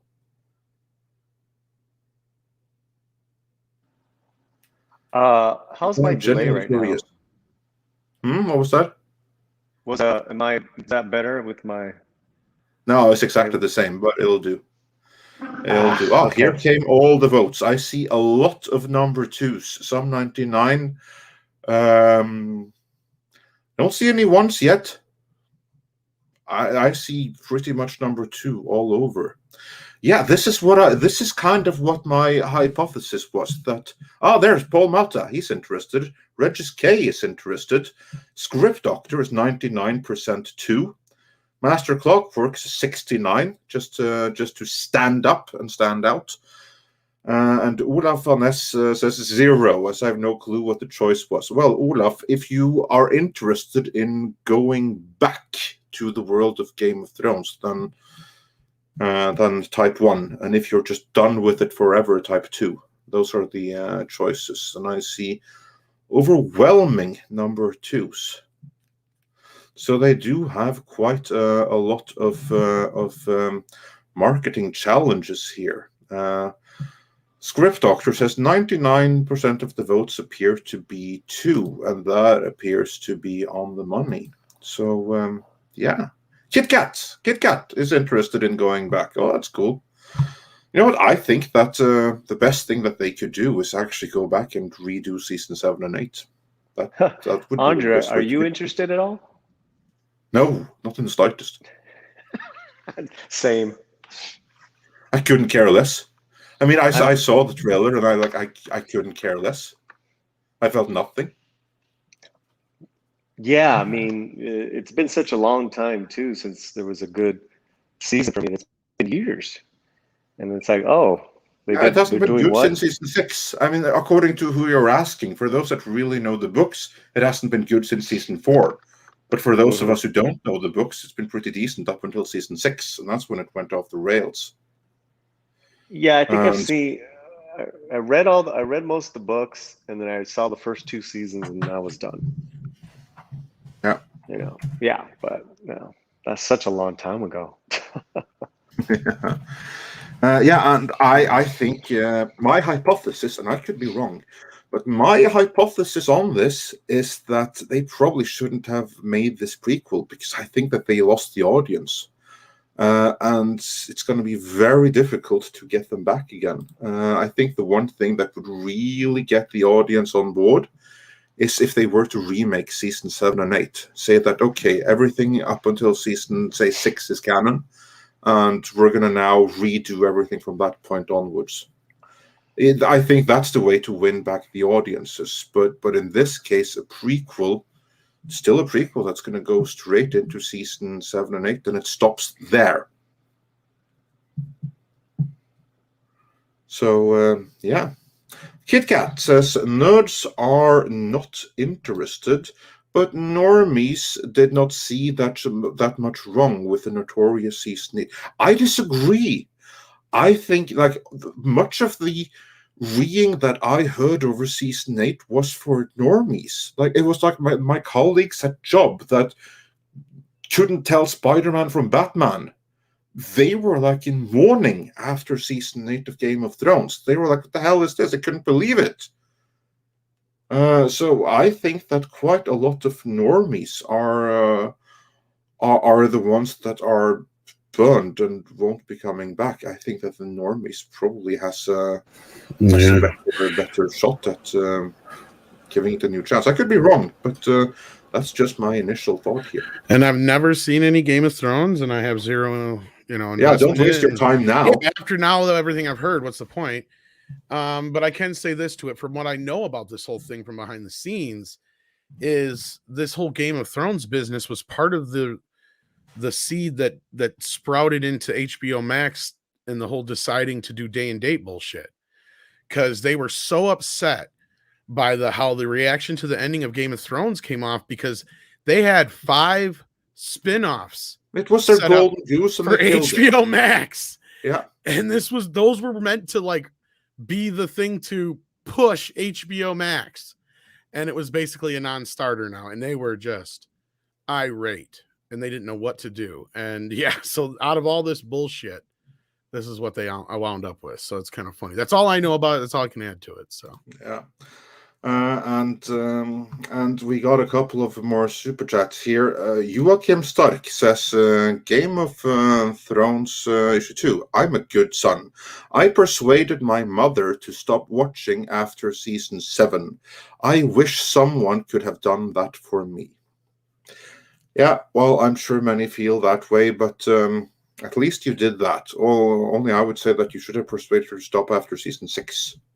And Hypergiver 2 said that if the Targaryens were any more Alabama cousins, they'd be a sandwich. Hypergiver 2 right there. So no offense to the good people of Alabama. But yeah, I think I see where you're coming from there. Samurai Vader just got here, so he missed a lot. Yeah. And with that, I think we have just about covered everything. So Samurai Vader, who just got here, well, you missed Chris Gore venting a little bit. Yeah. So just head on back to the beginning. The people in California, many of them are starting to have had enough. So yeah, absolutely rewind for that. Yeah, and Paulie, we got a few things to say about a certain lady in your life, isn't that right? Yeah. Yeah, and this is hopefully she's watching.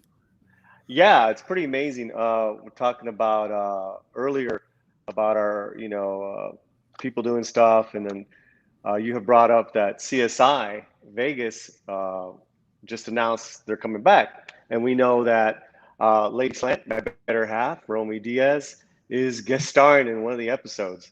and really excited. I'm gonna put her link in the chat. She's just did a Grey's Anatomy, and she's gonna be in CSI Vegas. And I remember when they were filming that, there was a lot of mandates and challenges that she had to do loopholes for just to be on set. So she's doing great, and I'm just so excited. And she's just very talented. So make sure you guys do me a favor. There's over 700 of you.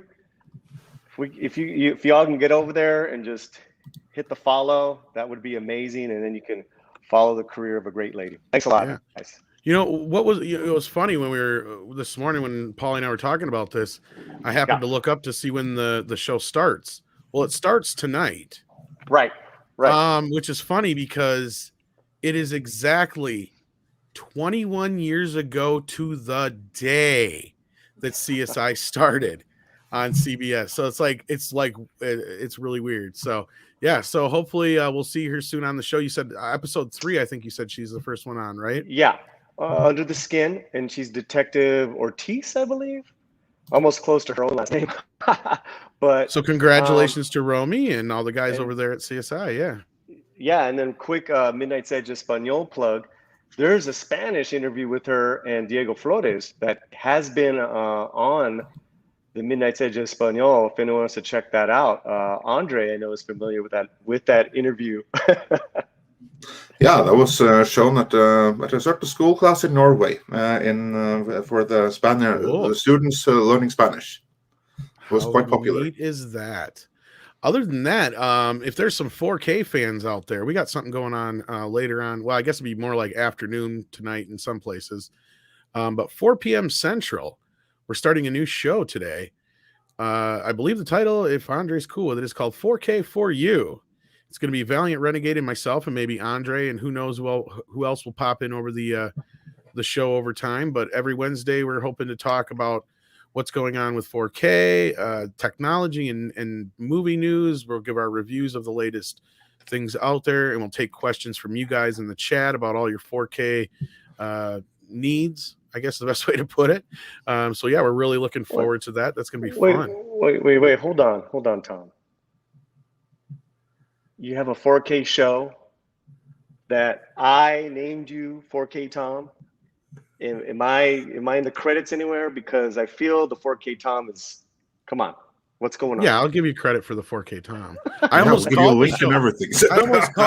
I almost called the show 4K Tom, but then I was like, no, it's not just me. So yeah, Script Doctor 4K for you. Yes, exactly spelled like that. So hopefully, if you guys dig it, that's what it's going to be called. Otherwise, I have no idea what we're calling it yet. No, that's a great title. Yeah, I think we got it already. Awesome.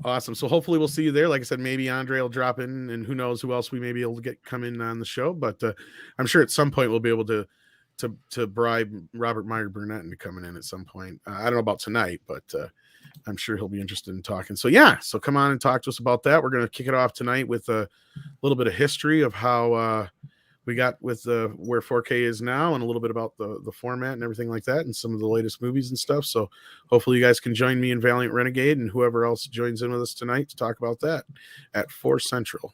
So see you there.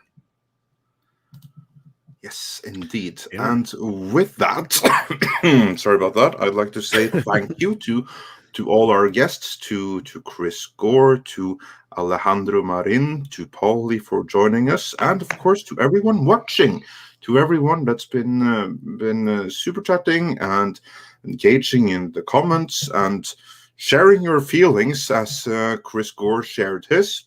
You have to be a little bit passionate sometimes. These are passionate times, and with that, let's all chill down a little bit with some koalas in the rain. Gotta give me a little bit more notice than that, my man.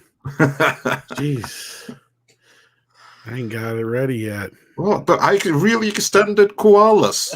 You did your best, but you know. Thanks a lot. Koalas in the rain, koalas in the rain, no fucks given. Koalas in the rain.